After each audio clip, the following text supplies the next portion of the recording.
It's time for a crusade. So,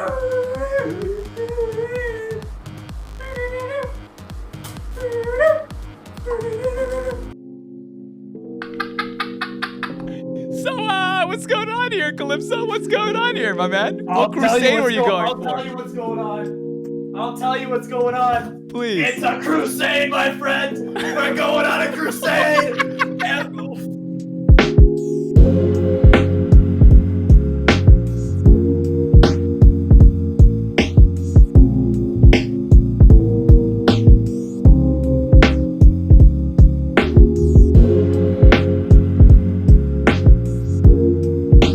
Me, I know, the whole big old thing, Okay, wow. This guy's you come in hot. You coming into the studio. You're disrespecting the host. And you want me to go easy on you? I've never in 65 shows, I've never started. Usually, I've had a guest come on. They're always like, I'm a little nervous. This person comes on. Can you hear me? Because you're a little bit old. Holy cow. How old are you? I'm 27, my man. What do you think? How old do you think I was before? Damn it, I should have asked you first. I honestly didn't think. I thought you were like 24. I'm going to be honest. I just was going with the memes with like the whole old like thing. So I was just going with the memes. I thought you were younger than you are, actually. Thank you. See, now this is why I feel like, I dress my certain ways. Like I like streetwear and all this jazz, but I look like I'm an undercover cop that's trying to like look for drugs from kids. Hello there, fellow high school students. Is there any illegal stuff that you guys want to like? I'll buy it. I'm not a cop. Me? No. Yeah, me? Have you looked? I'm wearing glasses, my man. I'm wearing glasses. No. You wouldn't need a guy with glasses. I appreciate you, Calypso. Thank you. Ladies and gentlemen, Calypso the Alien is joining us here. Calypso, how was your day? What have you been up to today? It was pretty good. Had school, and because I'm in my senior year of high school. Okay. Came home, just kind of hung out for a little bit. I streamed. I literally like ended my stream like less than an hour ago. So I was streaming Bed Wars earlier with everybody, and now I'm here. Now you're here. Now you're in this other side of Twitch. No idea what's going on. I'm scared, dude. I'm glad. Hey, it's. I'll promise you this one thing. All right, I've said this to every guest I've had. Give me 15 minutes. The first segment is usually when people are like, "All right, I know what this guy's made out of. All right, there's nothing to worry here. It's pure professional. I got your back. All right, I work for the guest first, and then the audience second. So I got your back. But I'm in for a fun time. I usually start off these shows the same way, Calypso, and I tell the guest how we met, and our method of meeting is pretty unique. There are very few people that have this quick of a turnover in terms of doing a show. So last week I had Gracie on the show, and she's such a fantastic streamer, even better person in my opinion. I know, controversial take. But I don't think a lot of people agree with you on that one. I think everybody I've talked to regarding Grace is just like, I love Gracie. Okay, perfect. But she's fantastic. So such a sweetheart, and I had a great conversation with her last week. But at the end of the show, I ask, who's the streamer I should be watching? Who's someone that you would like to watch on the show specifically? I wanted to make the show for Gracie, and she's like, got it. It's Calypso the Alien. No hesitation. It was without.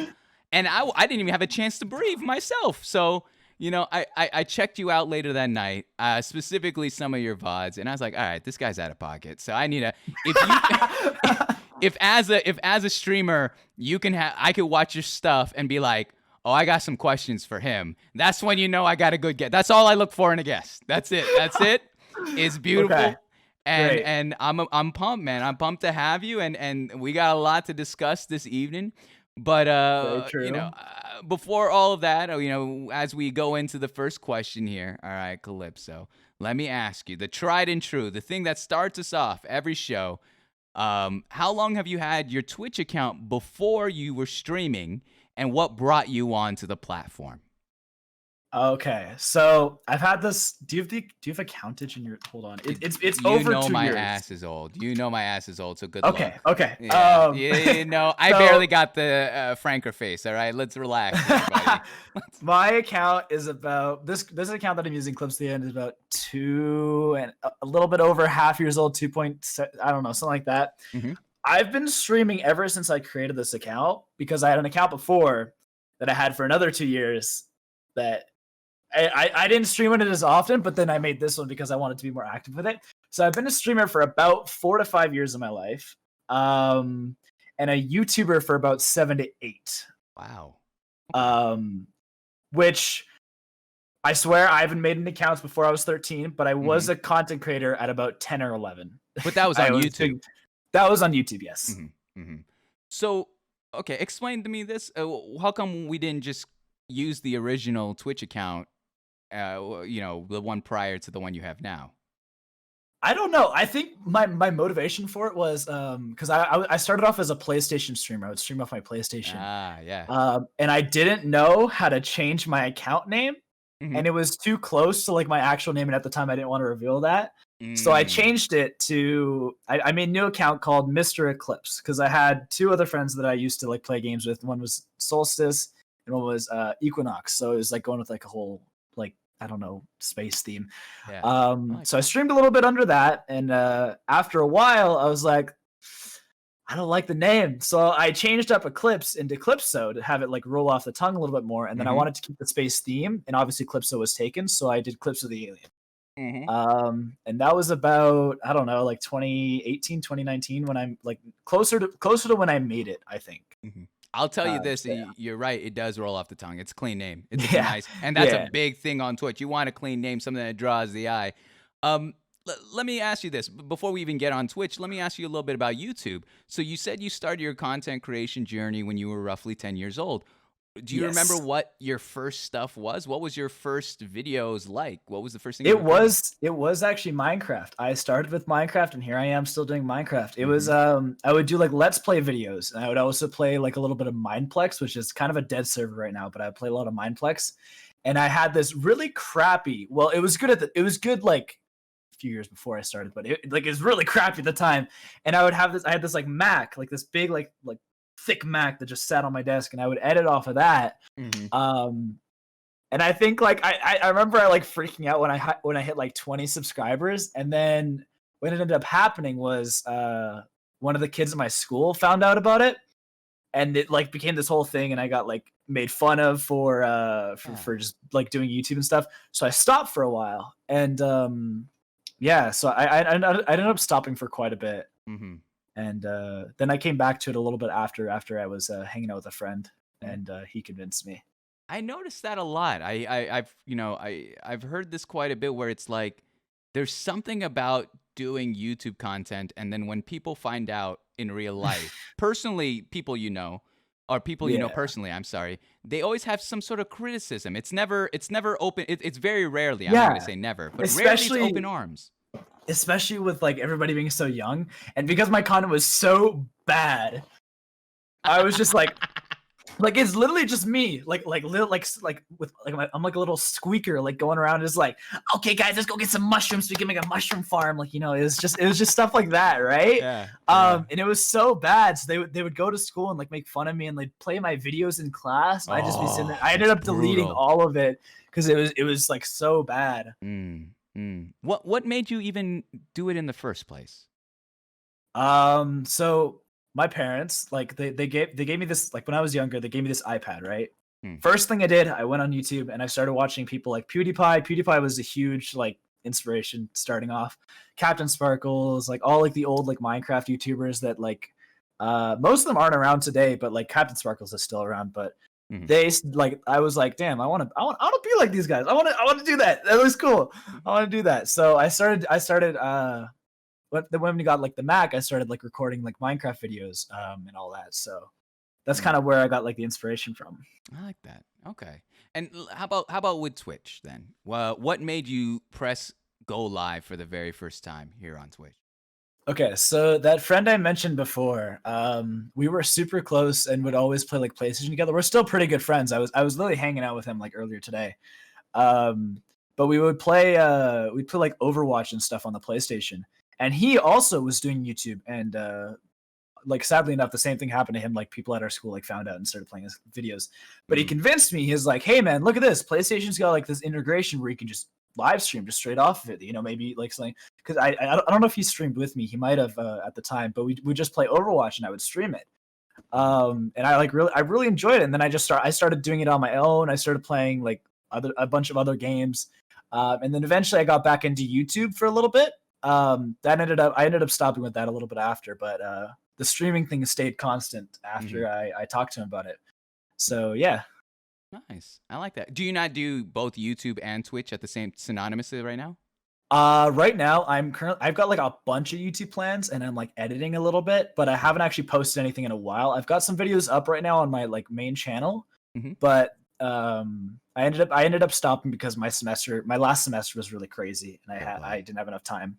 Definitely. So yeah. That's awesome though. I like that. I like that you're still existing in this platform, in this realm of gaming and Minecraft, or just Twitch in general is a good way to stay in the know there. So that's awesome there. Yeah.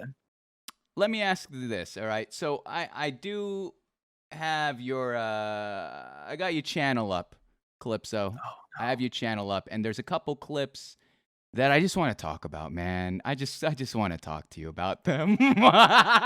See, this is my revenge for the old comments earlier, all right? So I mean, the clips are still up, so I mean, you're not gonna get much from them. They're still up. If they're still up. They're still up. What? Do you clean your clips, Calypso? On the record, do you clean your clips? If I have cleaned a couple because I've said some really stupid things that were taken out of context really bad, but with context, like they were fine. Yeah. So I took those out, and then I also had one where like I don't know. I think my brother came in and just like I don't know something. I forget. It was a while ago. Yeah. No worries. No worries. Nothing too crazy. All right. Let's. I'm gonna switch over scenes here. If you want to listen along, you can turn on the audio on your end. But I have the first one here, God. And okay. It says, "Time for Crusade, Calypso." Oh and no! I just want to talk about this guy. All right, this guy looks like he's about to go save the princess. But let's give it a look. It's 16 seconds long, and let's take a look at this, Calypso. All right, let's take a look together. We're doing it. It's time for a crusade, chat. It's time for a crusade.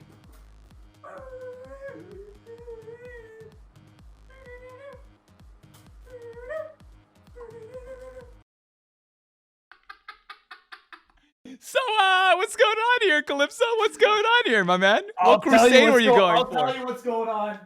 I'll tell you what's going on. Please. It's a crusade, my friend. We're going on a crusade. What are you doing? Yeah.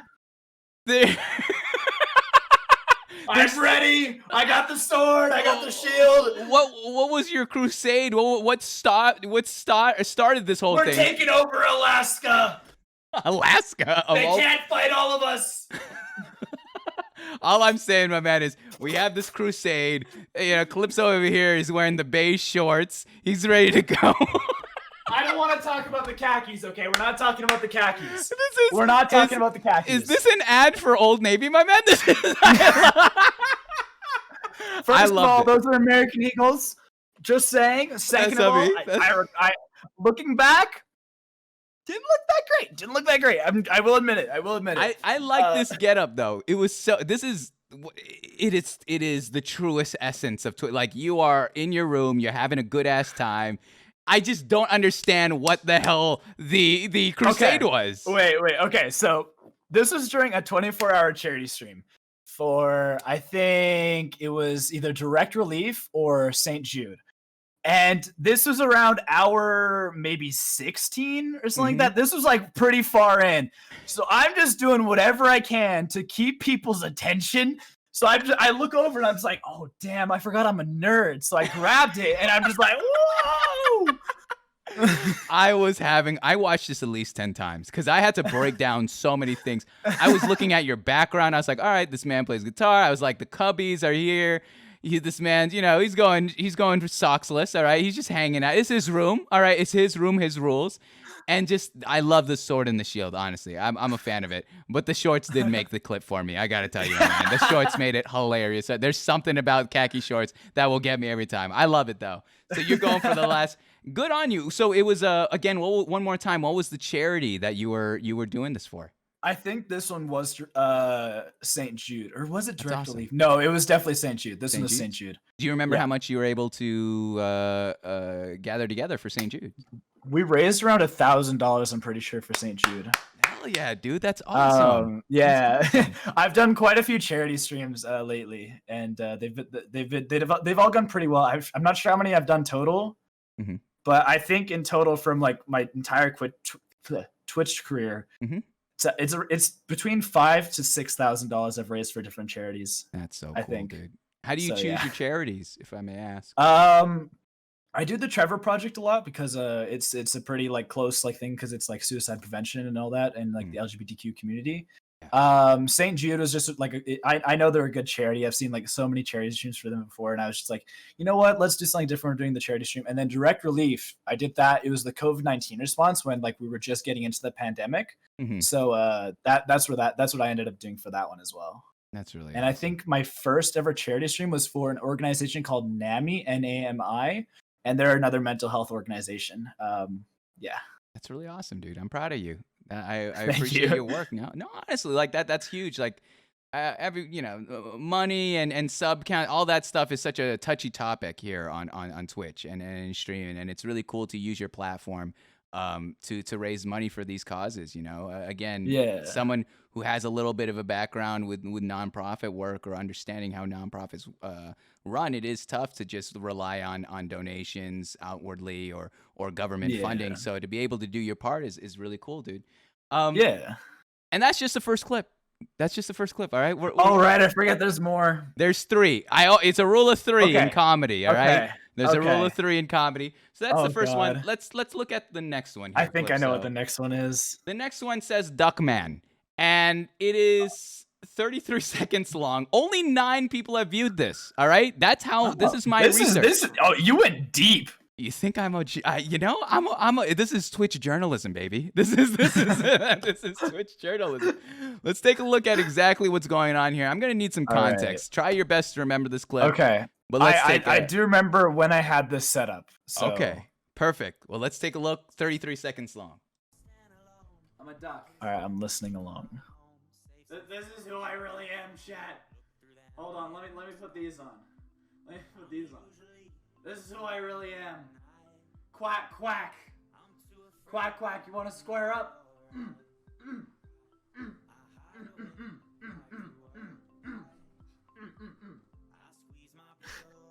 Quack.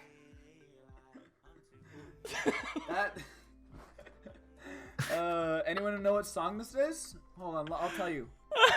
So, sir, what is this one about? Why the fursuit, the duck suit, if you may? I don't want to think anything of it. It's a duck onesie. Okay. And I have it as a channel point redeem. I don't know when this was. It looks like it was late. I'm just, dude. I had to represent my people, the ducks. I had to. I got one on my desk right here. Named Jeremy. You seriously have a thing for ducks. This is not a joke. You are what you are embodying.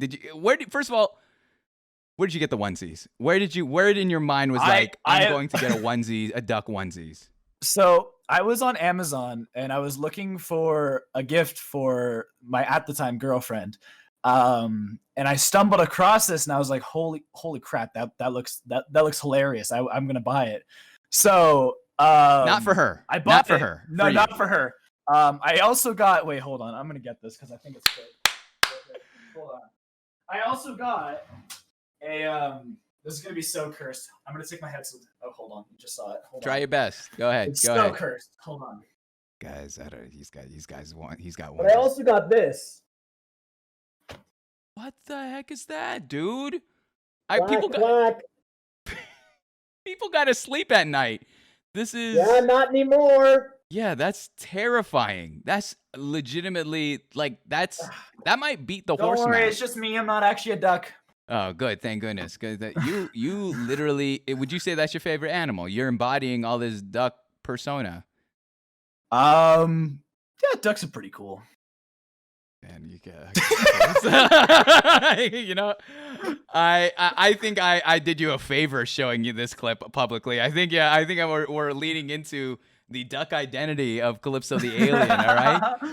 Let me. I got one it's more. Not a furry thing. It's not a furry thing. I just want to was say tiptoeing around it. I didn't want to say it. It's not. No, it's not. It's not. It's not. It's not. No. That's not. That's not me. That's not me. All I'm saying is your story started with I'm buying something for my then girlfriend, and then it broke with I'm buying something for myself. All right, I'm getting this onesie for myself. Yeah. Okay. Okay. You got. Okay. Which now I have to assume what happened with the relationship down the road. All right, if the said he's getting his own your own onesie suits. All right, I got one left. What do we got? What do we got? No. We got one more. We got one more clip. All right, Calypso. Okay. This is an easy one. This is an easy one. This is an easy one. I think I know what it is. It's just very simple. It's titled Lactose Intolerant. Oh right? No! Why? Why? Oh no! What's going on? I remember what I said. Well, let's give it a look. All right, guys, buckle in. Let's give it a listen. How you doing today? But I'm lactose intolerant. Hey, you know what? Sometimes a good chalky milk is worth shitting badly. That was a bad joke. I'm sorry. Sometimes a good chalky milk is worth shitting badly. Let's break that down for a moment. Let's break that down for a moment. Tell me what's going on here. Tell me what's going on here, Calypso. Okay, listen. All right, I've been in the mines for too long, and we're talking about chalky milk and how good chalky milk is. Okay. Mm-hmm. I was really wanting some chocolate milk, but somebody in chat was like, "Hey, sorry, I'm lactose intolerant. I can't have chocolate milk." And I was like, "You know what? Sometimes it's worth it. I'm not telling you what to do, but I mean, chocolate milk is pretty good. I mean, if you don't want, you're true. No lies were said that time. What are no lies? Are you yourself lactose intolerant? No. Okay, so this was purely towards someone that was asking the question. Would you? I'm gonna ask you dead to rights right here. All right, Calypso. If you were lactose intolerant, are you allowing your body to go through that? Yes. No further questions. No, you are a monster. You are a monster. You are willing to go through the farts. I'll go on the toilet and I'll have my chalky milk with me. You're gonna nuke the bathroom just because you're like, I'm gonna do it, Mom. All right. If I have my chocolate milk, you better not come in here. Nobody move. Nobody move. We got the chocolate milk. I got the chocolate milk up to my lips. I'm just like, don't you move. I'll do it. I'll do it right now.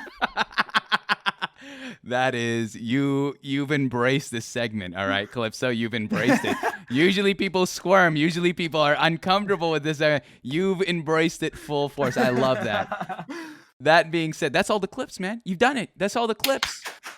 However, there is another segment I do where I pull up people's tweets. Oh, I can already see the tweets. I love tweets, man. I love Twitter. It's secondary. Oh no! I see one of the names. So why we gotta do this? Why we gotta do this, Calypso? We're just having a good time. My man. I love the thing about Twitter. I value Twitter more than Instagram because I'd rather hear someone's thoughts. I agree. I prefer it so much more than Instagram. It's so good. So that being said, let's get into some of your thoughts, Calypso. The first thought I wanted to get. Hey, no hot takes. No hot takes. The first one says this. Wait, do people actually like orange juice with pulp in it? I thought it was a joke. What is going on? What take is this? Okay, tell me this. Do you drink orange juice? Like, are you an active orange? I love it. Do you like pulp in it? Semi, not all of it. Would you prefer having a perfectly just listen, I'm an apple juice kind of guy, right? Sure. Why would you want chunky juice? That's whoa! Time out there, brother. That's two different worlds. I've never had chunky apple juice. I've had chunky orange juice. I've never had pulp. I feel for me the discussion of pulp is only in orange juice. I haven't heard that in any other juice to have pulp in. But like even if you're gonna drink orange juice, why would you want it to be chunky? I feel like no pulp orange juice just makes it fake. There's something fake about it. You need a little pulp. You know what I mean? Why are you laughing at? I can kind of understand that, You know? but at the same time, if I'm drinking orange juice and I almost choke, like I don't know, man. How thick is your pulp? What are you're gagging on a pulp? Hey, listen, maybe I had a few traumatic experiences with really thick pulp orange juice, okay? And that is why I'm an apple juice guy, okay? Do you see where you're allowing your bias of your personal life story to I encourage you to run a poll on your Twitter account, all right? Whenever you want, but just pulp or no pulp. And I just want to see what happens, all right, my man? I'm encouraging you. I think there needs to be a pulp renaissance in your life. I'm advocating for Tropicana right now, all right? Sponsor this dude! Sponsor him right now! Tropicana, I know you're listening. Please, I need this. No. But I feel, so was your take on pulp really because of the past experience? Like you choked on it, or what is it about you and pulp you got a beef? Listen, I'm just saying, chunky juice, not my thing. I thought people were joking. People come up to me and it's like, I love extra pulp in my orange juice. And I'm just like, who hurt you? Yeah, that's true. Extra pulp? Who? Literally, the person has to take extra effort to scoop. Just eat an orange. Just True. eat it, peel it, and eat it if you want. Maybe don't even peel it because you'll get more pulp. It's fine. You know, it's fine. Just eat the orange. It's fine. Apparently, you freaks out there. Just no peeling. Just eating like an apple. Yeah. Take it like an apple. You might as well. Might as well. I love that. I love that. See, that's the first one, Calypso. That's the first tweet. Again, we're walking. We're taking a stroll down memory lane. And the next memory I'd like to talk to you about is this meme that someone in your community made. And it says, I think this sums up the Calypso experience. And the meme says, Calypso doing anything, and then literally everyone questioning him. Explain to me this meme. As someone that, with fresh eyes, say that someone's watching this and they've never been on your stream. What does this meme mean about your content? First of all, is Robin in chat right now? They're the ones who made it. Their name's Birdie Plays. I don't know if they're in the chat right now. But they made this meme because, okay, I do a lot of I don't know if you know how hardcore Minecraft works. Mm-hmm. But I feel like this was made after I died in one of my hardcore Minecraft worlds. Because I do really stupid stuff. Like, you'll see me jumping off of cliffs just because my brain goes fast. Brain go fast, brain go burr, me go jump off cliff. And then I usually I'll pull an MLG bucket and I'll save myself or something. Of course. But I'm pretty sure this is after I died, but it's just a whole collection of me doing stupid stuff that my chat doesn't want me to do, and then me getting punished for it, and everybody just being like, why? Why? Riddle me this, Batman. It sounds like you died in your hardcore world. Is that correct? No, I'd never die. Wait, are you serious right now? Is he serious? I cannot tell. Are you kidding me? There's no way. You sound reckless. And how many how many worlds have you had? How many hardcore worlds have you had? One. Yeah, one. I'm just kidding. I've had over closer. So when I was first starting out on Twitch, doing in the Minecraft category, I would only do hardcore, and I would play the game until I beat the dragon, right? Yeah. It took me 78 hardcore worlds to actually beat the dragon. 78? 78 worlds? What do you... Okay, but listen. You're making a galaxy. All that experience paid off because now I'm a professional Minecraft player. True. That is true. You literally have a Marvel universe of Minecraft worlds. There's timelines, there's universes. That's insane. 78 worlds, dude. That's so cool though. It's true. Would you say that every every hardcore world that you kind of, kick the bucket, you've learned something new about the game, and you've garnered a greater appreciation for what it is. Yes. What's your I most found recent? out. When was the last time I died? I found out not to look at chat at nighttime because I was sitting there and there's a clip of me. It's like, oh, you're the 69th sub this month. Let's go. And then I blow up, right? and I'm just sitting there like, okay. So yeah, I don't usually learn. I'm not very good at learning things. But sometimes I do. Mm-hmm. So yeah, that's that. What's the longest a world has have you had a world? I'm actually not sure because I don't know. It's definitely been at least a month, I think. But Okay. I usually die like some like really creative and stupid way. Like congratulating the 69th sub. That's great. That's honestly a great way to do it. Like, it might have been worth it at that point. That's a great clip. Where was that clip? I couldn't find that. You know what? It's probably in my Discord somewhere. I'm not sure. I'm not sure. That's good stuff. We have one more tweet though. Clips. Oh god. We got one more. All right. I'm already. And it says this. It's if you calling me old on Twitch wasn't what you're gonna get a tweet longer for, it's gonna be this one. All right. The tweet says, so if a baby kicks me, it's funny and cute, but then when I kick it back, I'm the bad guy. Let's break this one down. Let's break this one down, Calypso. Let's break this one down for a moment. Okay. Tell me that's not funny. Tell me you didn't laugh when you saw that. Don't try to trap me. Don't try to trap me in this. Tell me that you looked at that and thought, wow, I hate this. Witnesses, when this is in court, ladies and gentlemen, judge on the stand, when this is in court, this is entrapment. He's trying to get me to be on his team. This is a hilarious tweet. This is a hands-down whole. I read this to my mods to ask them if it was okay to show this, and they're like, yeah, that's a great tweet. Like, that's a fantastic tweet. But what inspired you to do this? Were you like with a child? Okay. No children were harmed in the making of this tweet. Okay, so I'm in a car with a couple of my friends, right? Mm-hmm. And I'm sitting there, like I'm in the passenger seat, and I just look over at my friend. This is the same one that like has been part of my like content thing for a while. Mm-hmm. I'm sitting there, right? I'm like, we're driving around. I look over, I'm like, so if a baby kicks me, it's funny and cute, but when I kick it back, then I'm a bad guy. And he just lost he lost it in the car, and I'm just like, yeah, I'm pretty funny. So I ended up tweeting it out later, and that's where I got that from. You're not wrong. It's a banger tweet, and I'm glad that it popped off. And there's something about it. There's something. They get away with everything. Babies are just tiny drunks. Dude, they don't even pay taxes. Not even. They soil themselves, and they just expect you to clean it up. I know. I used to work in childcare. That's why it's triggering me right now thinking about this. But it's wild. This is wild shit. But I love that. It's good stuff. Again, Clipso, that's everything. All right, that's all the clips. That's all the tweets. That's all the nonsense of the show. Let's go.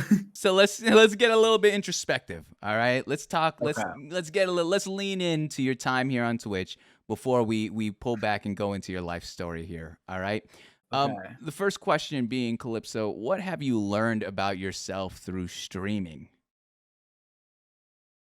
I'm fun. No, I'm just kidding.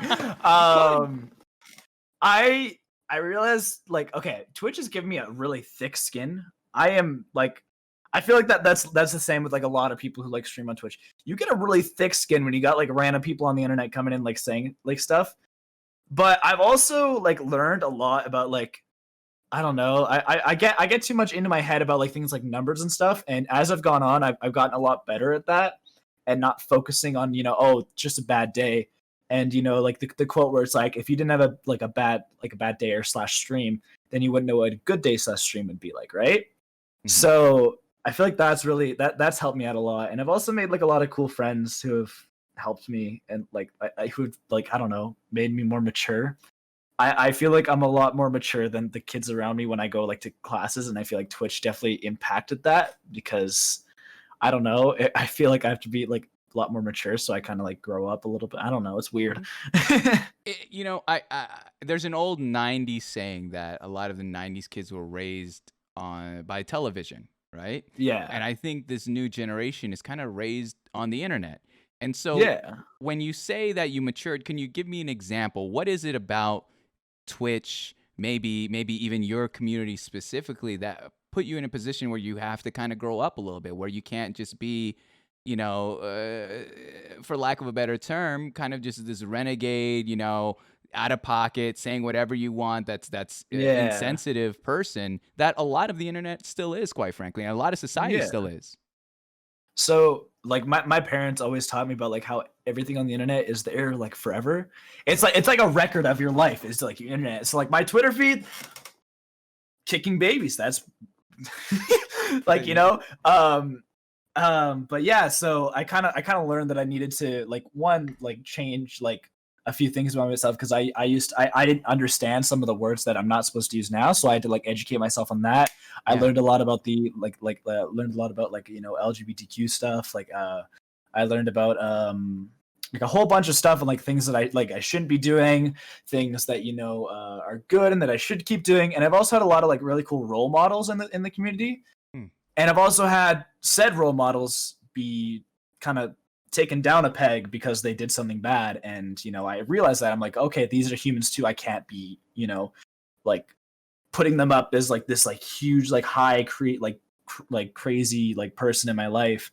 I need to realize that although I can see them as a role model, I cannot like, I need to hold them accountable as well. So that's another thing where I make sure that my community will hold me accountable if I ever make a mistake. I like that a lot. That's really wise of you to say. What is it about live streaming, maybe even content creation in general, that puts these people on pedestals, if you may? Well, I think there's like a huge like there's a lot going on in like the Minecraft community specifically on like Twitter and stuff. I don't know if you've like seen any of that. Yeah. Where like, you know, cancel culture and all this kind of stuff. Yeah. There's like some people who are immune to this type of stuff. Like they do really like bad stuff and they're immune to it because like of how big they are. But then somebody else does something like that and everybody just swarms them. Right? So I've seen this and I'm like, well, that's not really fair, right? So I've learned to hold people accountable no matter their size, their fan base, all that kind of stuff. If I see something bad, I'm gonna hold them accountable for it. Like I had like I know I like there's a whole bunch of creators where they've done stuff and I used to praise them and now I just think of them as, you know, I don't think of them as highly anymore. Like it's just like that. So I talk with my hands a lot. I'm like going like this a lot. No, I do the same thing. Don't worry. It's actually really good for keeping attention. It's a little trick. Tell me this. You mentioned watching your numbers a lot and obsessing over your numbers during your time here on Twitch. I think that's a common theme with a lot of streamers, especially those that are trying to, you know, chase partnership. You know, that's I think it's an obvious thing.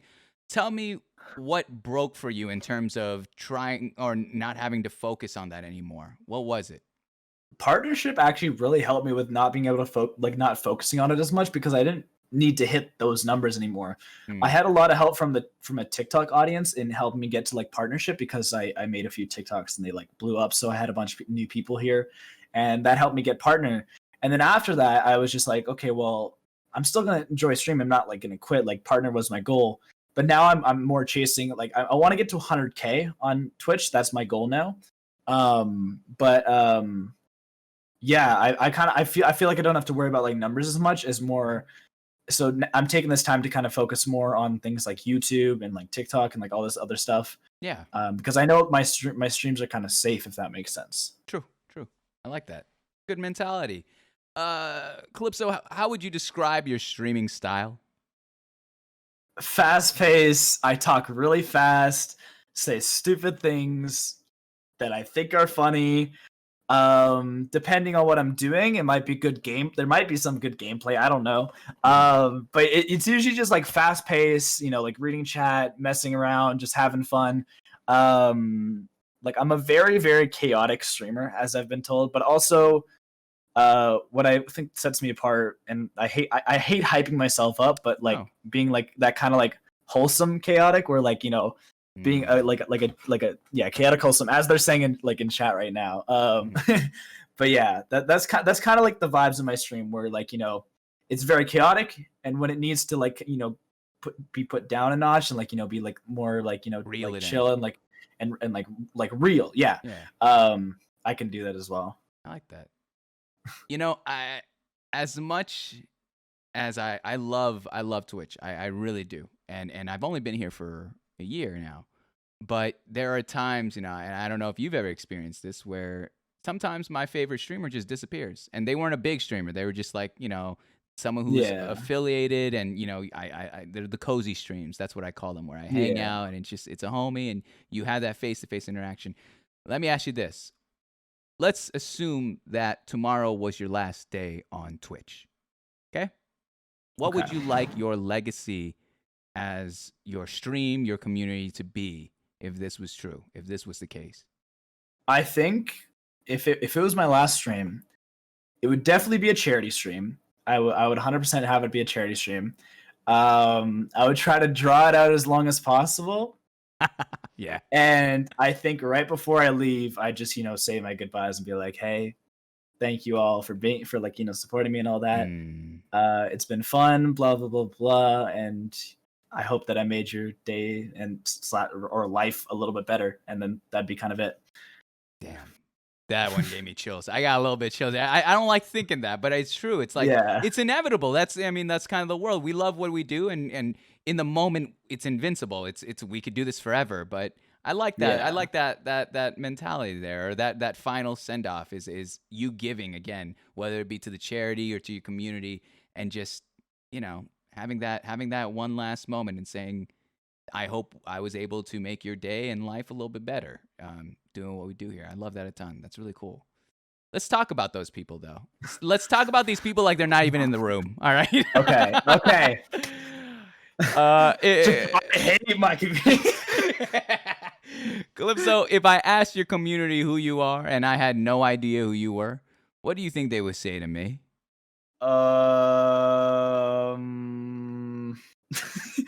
I feel like a lot of them would describe me as very wholesome and like sweet and kind, and then the other one would just reply with just screaming arson and chaos at you. What is that about? I saw that arson stuff in the chat. What is that bit about? You're gonna have to explain that to me. First of all, only in Minecraft. I do not promote arson in real life.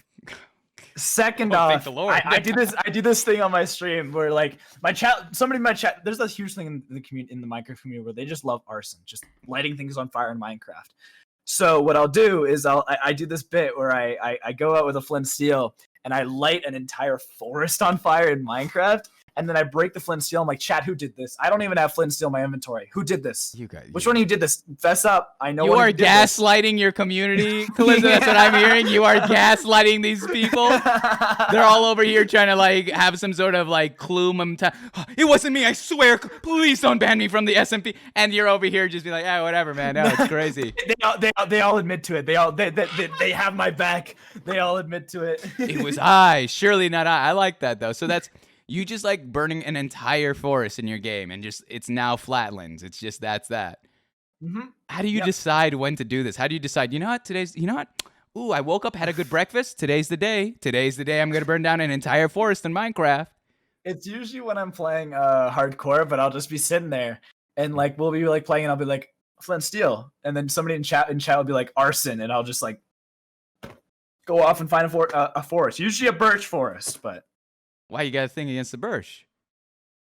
It's just been like a running thing in my channel, just hating birch. I've loosened up on it a little, but I still don't like birch that much. Is birch the one that's the lightest color, if I'm not mistaken? Yeah. Nah, you're right, actually. You know what?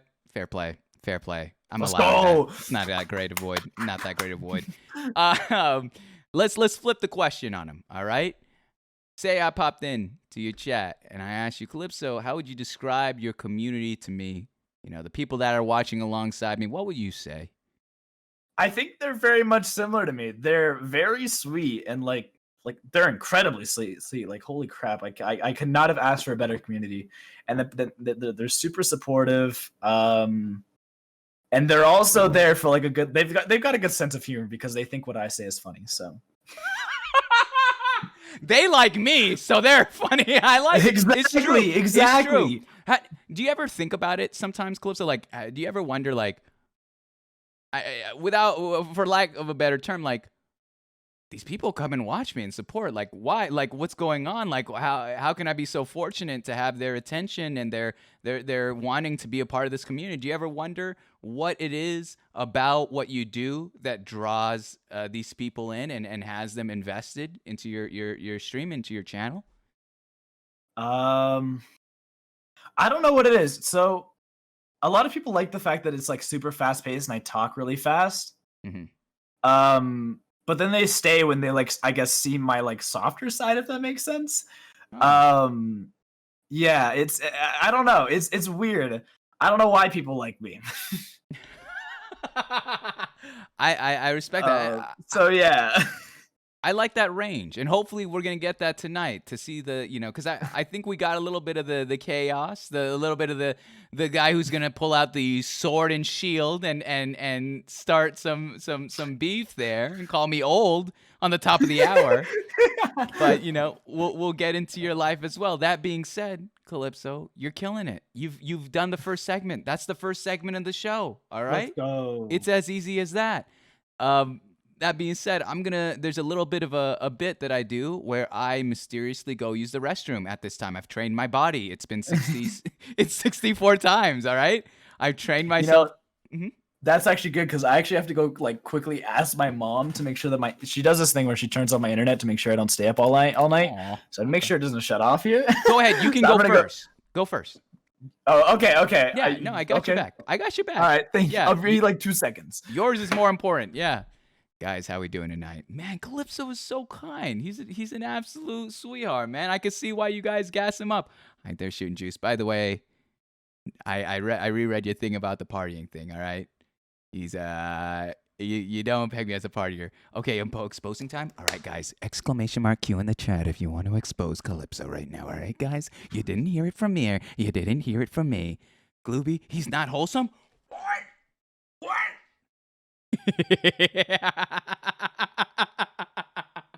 I sent so many questions. There's no limit. Don't worry. We'll try to read as many as I'm going to need to prove you wrong. Hey, shooting juice. Get ready for that DM. All right. I'll shoot you, DM. Your mom's showing his chain. Just a little chain gang tonight. Guys, don't let him lie, moms. I swear. You guys have to correct him. All right. I can't correct him. I'm trying to hear his story. I'm trying to understand who he is. A slight problem. Go ahead. My mother is asleep, and I'm pretty sure. I know this sounds so childish, but I'm pretty sure my internet's gonna turn off here like in 13 minutes. Are you serious? So she has it on a timer. Yeah. Oh boy. Which is really bad for this because I asked her and I'm not sure. I guess we'll see. But I mean, if you want to do like a lightning round just in case. Oh, I see. Personally, I could not do that. I would be doing you a disservice if I did a lightning round. I'm trying to think what would be a better way. I could also call on my phone. That was what I was gonna say. That is your best next option. I've done that. Okay. I've done it before. It's a little scuff, but it's okay. Okay. But we will call on the phone.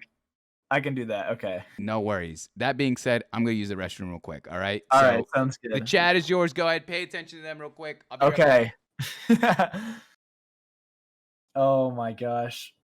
What's up, chat? How we go around that? He's gonna yell at us. Yes, I'm gonna yell at all of you, Haley. Especially you, Haley. You're doing great, Kakastain. Why are you calling me Kakastain? I'm not the Kakastain. Hey, no, about the Mimi bitch. I didn't talk about that. He brought it up. Robin, he brought it up. That was not me. You're not wholesome. I am wholesome. Just saying. Clips is a barb. I literally don't even like listen to Nicki Minaj. I don't. Show Spinny Horse. Dude, that's such a good clip. Hey, Christian, you're here. What's up, dude? How you doing? This is so scuffed because my internet's gonna turn off in 10 minutes. So I love that. Love that for me. The Chalky Milk clip. Oh my god, I forgot about that. You sub before you followed. We're gonna expose you. Expose me for what? Listening to Nicki Minaj. Wait, Clipso. Yeah? What? What? In chat, just embarrass you? Yeah, I saw. I would look over and you guys would just be like going crazy. And I'm just like, okay. So yeah, you're charging the computer into a hotspot for your PC. It works. Wait, actually, for real, just like that. Wait, do I just hold up? I'm gonna use up all my data with this. Does it use up a lot? Hold up. I'm gonna unplug my Stream Deck real quick. We're gonna do this. If this works, I swear to God. What are we learning today? What is this science experiment that you guys are trying your hand at? Christian told me that if I plug in my phone to my computer here, and then use like turn on a hotspot, then it'll work. I feel like it's. I feel like this is gonna like take like all my data, but that's fine. Mama Calypso. All right. Anyways, she's gonna see this vine. She's like, I can't believe he found the workaround here. It should function as an Ethernet cable. I did not know this. You guys I don't know if it's gonna work, so I guess we'll see. Is it? Go ahead. Are we testing it out live right now? I'm not sure what he means. Like, what he wants me to do, though. That's the thing.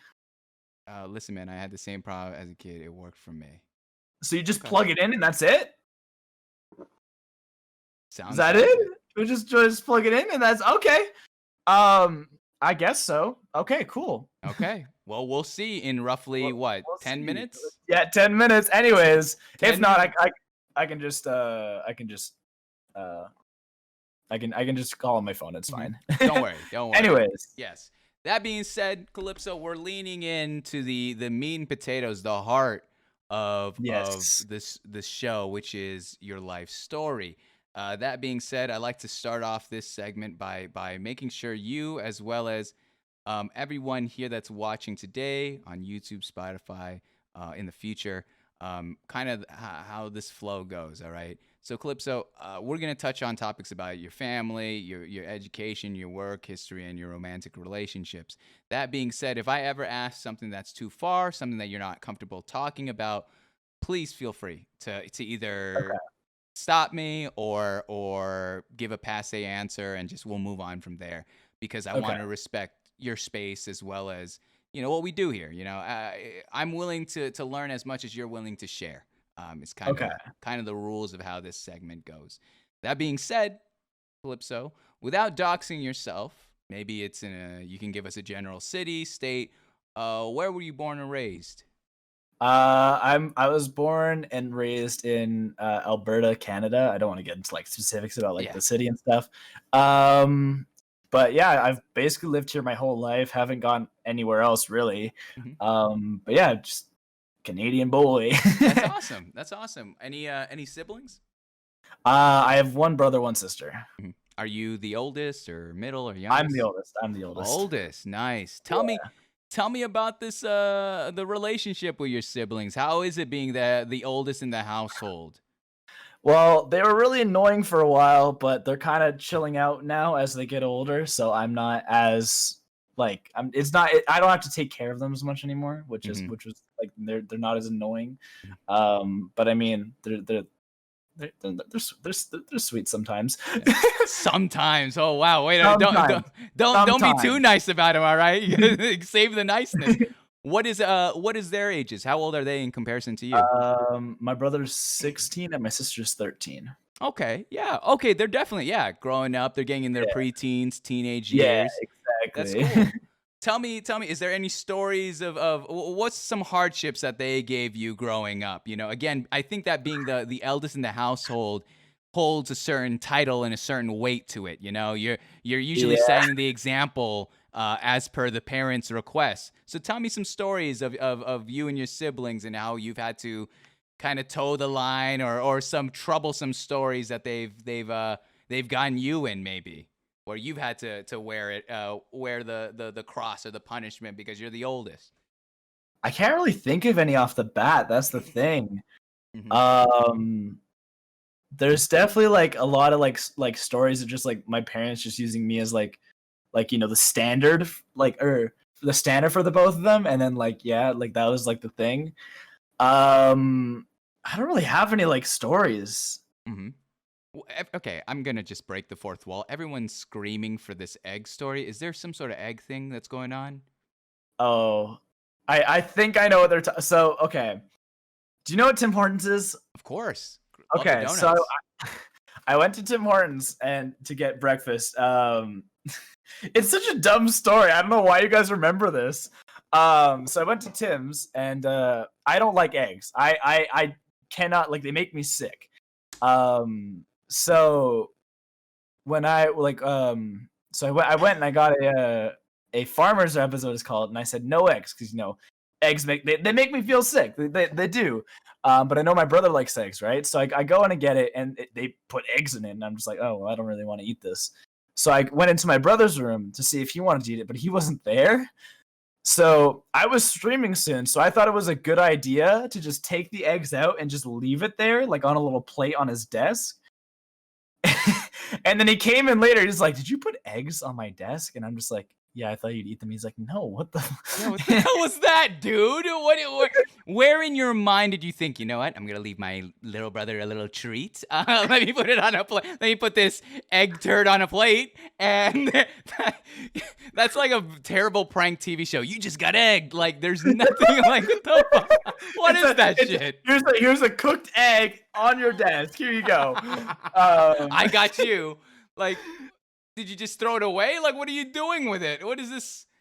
Unreal. He ended up throwing it away because he didn't want to eat it, but I just thought maybe he wanted to eat it. Like, he likes eggs. I don't know why, but he likes eggs. So I was like, maybe he'll eat it. So I gave it to him, and then he just came in later, and he was like, why'd you put an egg on my desk?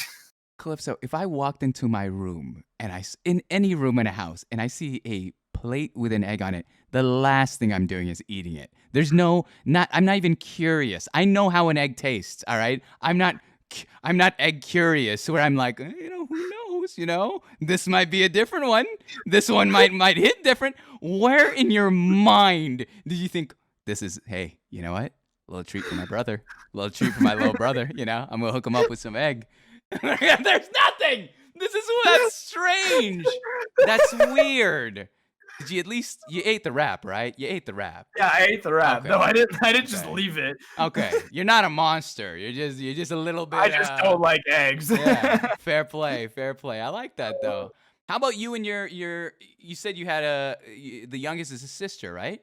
Yeah. How was it when you found out you were having a sister? I feel that changes the dynamic between the two brothers.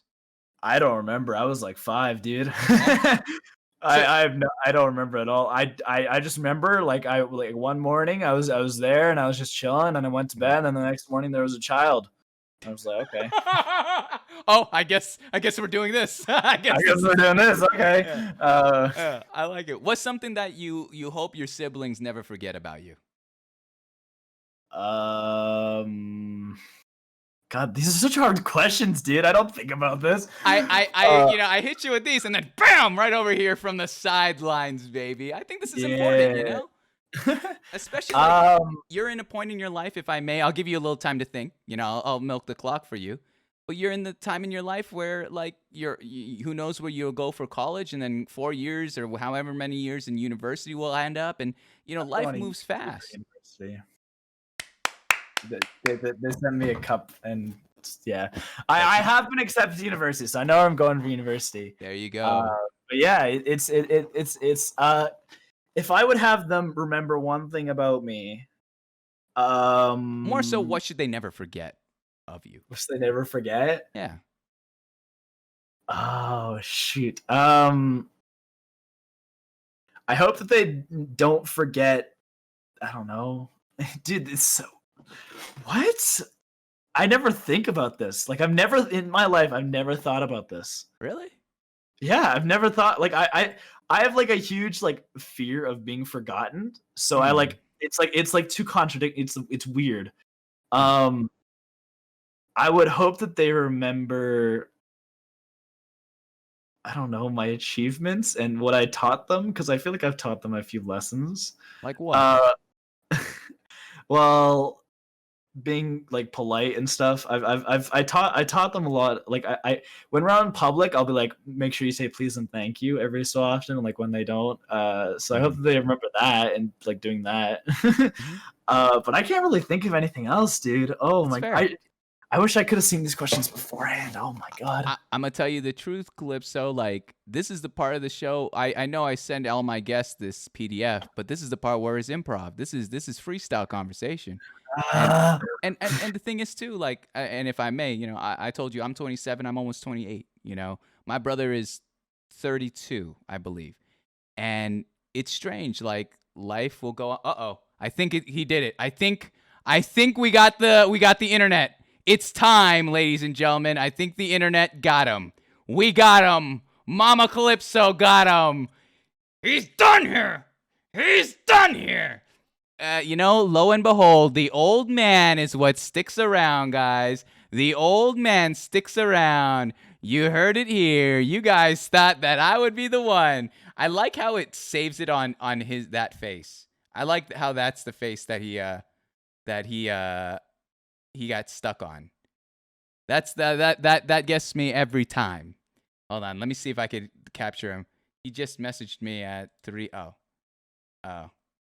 I gotta put him. Might wanna go on mobile. Let me see if I can join his call again. Oh no, I know it's a solo. I got you, Lemonly Live. I got you. I'm not that old yet.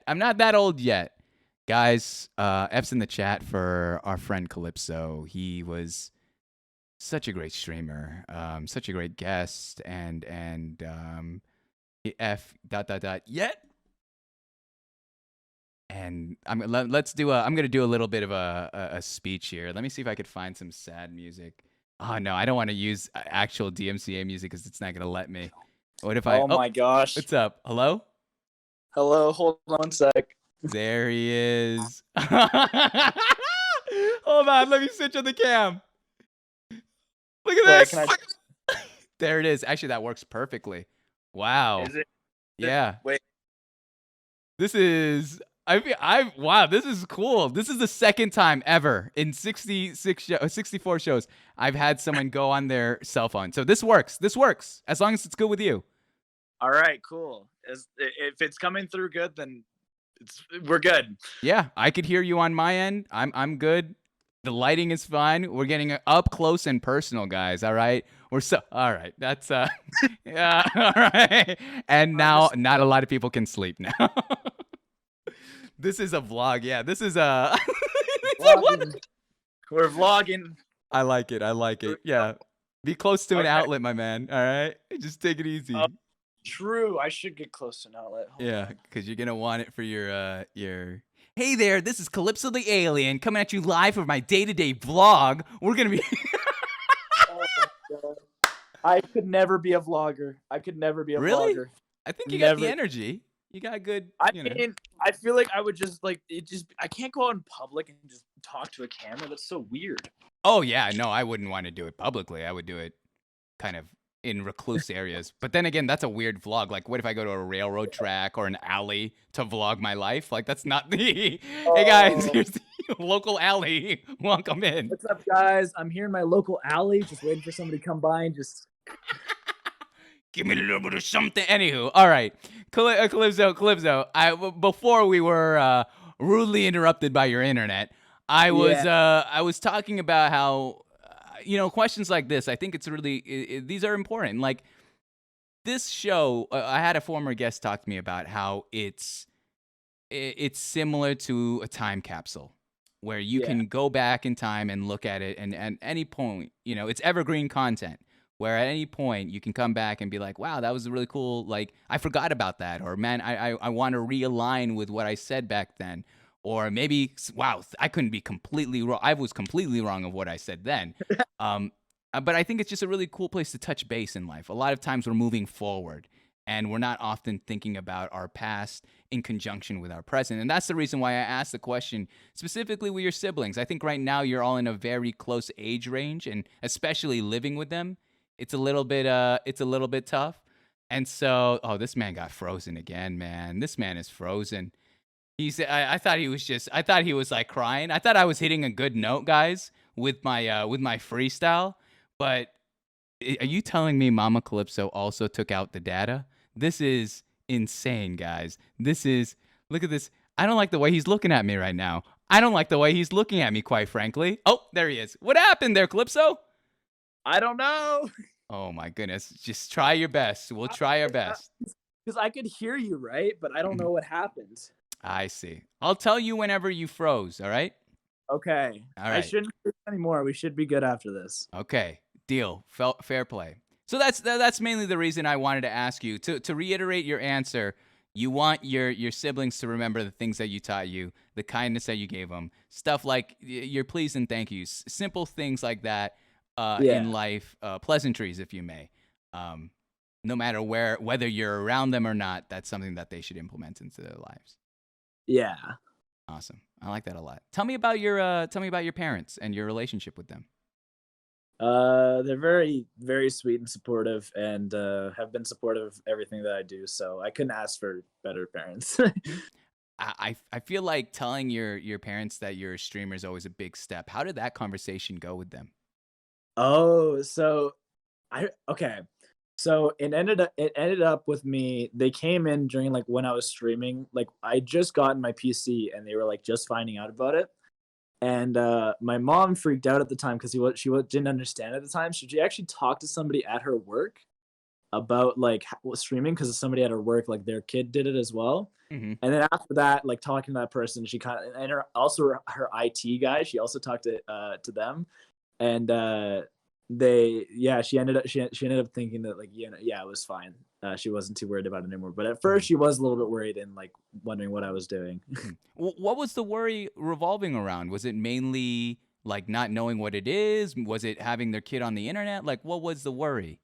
I think it was like she was just worried about like people like coming in and just like just being like weird and like like maybe like hacking and that kind of stuff. Mm, So like yeah, she was worried about that kind of stuff, but then she talked to her IT guy who assured her that it was pretty safe.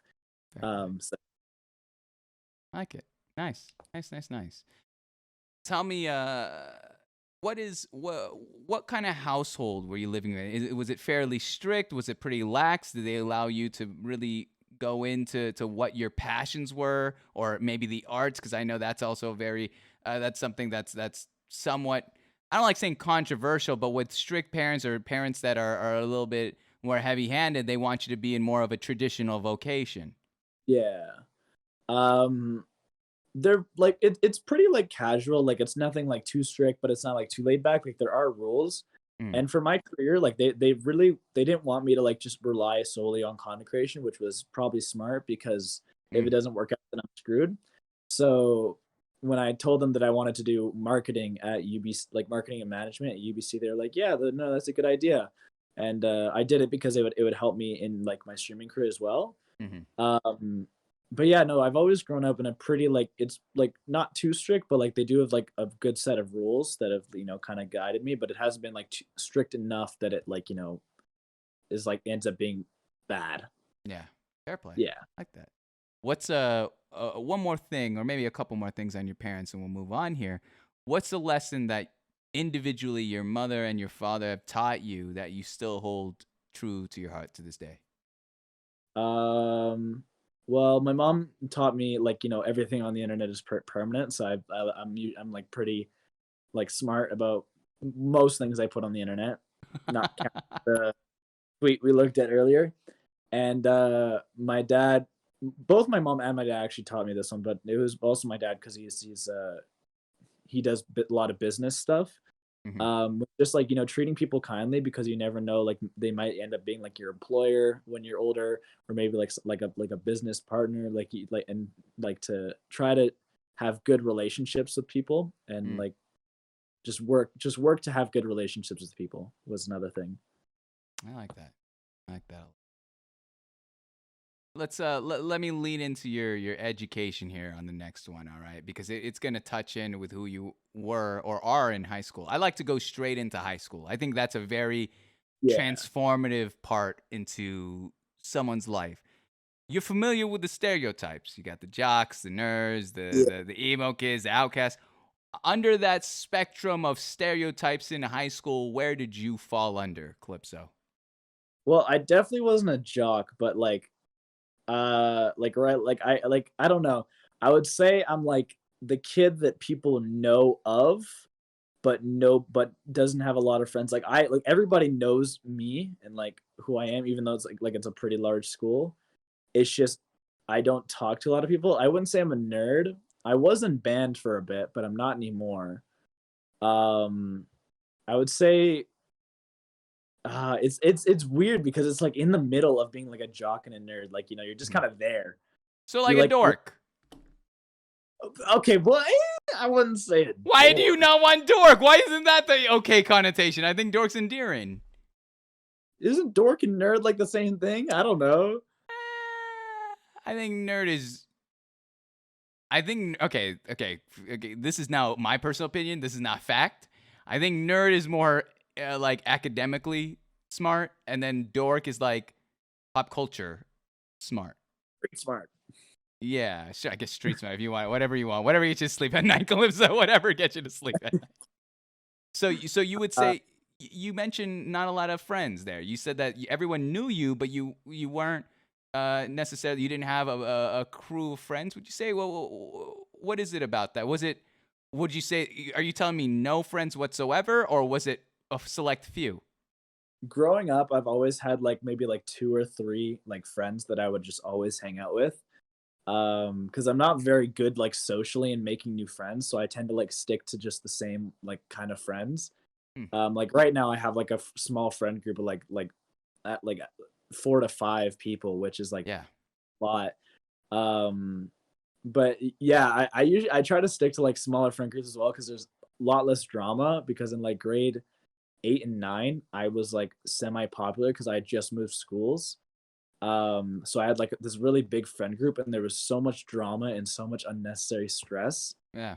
that ended up just like I dropped a lot of those like friends as I went into high school because they weren't really my friends; they were just kind of there. Hmm. So I ended up dropping a lot of them, and then I only had like a few friends left, which I was okay with because I was kind of used to it. So yeah. How do you define a friend? Like how were you able to sift out um those that you wanted to keep and invest in and those that just weren't for you? Well, they have to be down to earth, Hmm. and I also like being around people that make me laugh. So having like good sense of humor and like, you know, being funny. Um and I don't know, like a friend who's like silently like there for you, like they're not going to push it Hmm. onto you, like force you to like talk about your feelings, but you know that they're there for you if you need it. So those are some things that I like to see in friends. I like that. I like that. Tell me about high school. What was of course, let's get the easy questions out of the way. What was your favorite subject? Ooh, we have this subject at our school called general music, and it was basically just a music class that you just mess around in. Hmm. Uh, I actually, I'm very into like electronic music, so I would like go up in this little booth with like this Mac, and I would like just mess around with like different sounds, like trying to make songs on like the Hmm. computer. So that was probably one of my favorite classes. That's Yeah. sick. Who are you listening to? I didn't realize you're down with electronic music. Who do you listen to? Oh, I listen to a lot of Monster Cat stuff. Hmm. Hmm. There's a Oh, flag there I've it got is. Yeah. right now. My like I listen to a lot of Half an Orange and Hmm. sorry, camera Oh, you're angle's bad. fine. Half an Orange is definitely my favorite right now. But I grew up listening to a lot of Aerochord, Pegboard Nerds. Hmm. Bunch of Tokyo Machine is a new one that I've started listening to a lot, and yeah, and I also listen to some like alt rock as well because that's like the kind of music that my dad would listen to in the Hmm. car. It's like my music taste is a combination of like alt rock and EDM. I like that. That's nice. That's nice. Um, and you mentioned doing a little bit of band. What instrument do you play? So I did band in grade 7, and I was a trumpet player, but I ended up not doing it again until grade 11, which was last year, and I was a percussionist. I would play the drum. I would hit drum. Mm-hmm. Yeah. Okay, okay. I like that. So, in terms of high school, give me this because I think this is a really important one too. Did you have any teachers that were really influential with you that kind of inspired you to go a certain direction or maybe went the extra mile with you? Can you give us a story behind that? Um, I'm trying to think because I've had a couple really good teachers that have like been really like nice and there for me. Mm-hmm. Uh, I would have to say grade 8 is probably the one that I remember the most Mm. because I had this English teacher who like it was her last year there because the next year in grade 9 she went on like this like trip around the world with like her family, but she was like really good at just making sure that you understood it. Yeah. But she was also one of those teachers that like was there to have like fun and like actually like create like good like healthy relationship with like her students. Mm-hmm. Um and I just remember like so many things like from her class. Like there was like there you know how always that like one like really loud kid. 100%. I remember like there's this one story where I just remember her like the kid was being annoying, so she took off her flip flop and was like, "What are you doing?" And then like threw it at him because like they're like she was close with everybody, so it was like No snitches here. There's just nobody talk, or I'm gonna throw a slipper at this kid. It's fine. It's fine. And now we uh, have this documented. This is you outed this teacher that is throwing slippers at him. I like that though. That's cool. if that teacher somehow sees this and remembers me, I'm not gonna say her name obviously, but hello. Um, good, good throw Mhm. with the shoe. That was Yeah. great. But yeah, she was an amazing teacher, and I think that was probably like the best year of like English and social studies that I think I ever Yeah. had. And yeah, Hmm. I've had a couple pretty good English teachers, but I think she was like the best one. I like that. That's so the leaning into your life here in high school. Let's go to your kind of your final week, your senior year, your final Yeah, weeks. All right. So I haven't completed those yet. I'm still in senior year. you're still in senior year. Holy cow, man! How is it? Can you honestly like from a boomer standpoint, man? What is it like doing education online? What is it like having a COVID education system, man? So right now I'm actually in person school. But Whoa. I did a little bit of last semester online, and then most of last year online. Mm-hmm.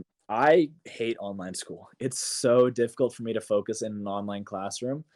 I've had some really good teachers who have helped me out quite a bit. Um, but yeah, it's been pretty crazy. I was not expecting a global panini to come and screw things up. Mm-hmm. Fair. That's fair play. Uh, That's fair play. so yeah. So now that you've been accepted, you mentioned the universities that you were accepted in, um, and your focus is on marketing strictly because of streaming, or is there another prerogative in in the world of marketing that you wanted to study?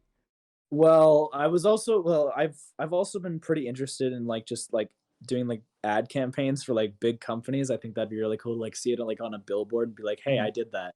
Or like managing like a website or something like that, and like, like for like yeah, like stuff like that I think is also really interesting to me.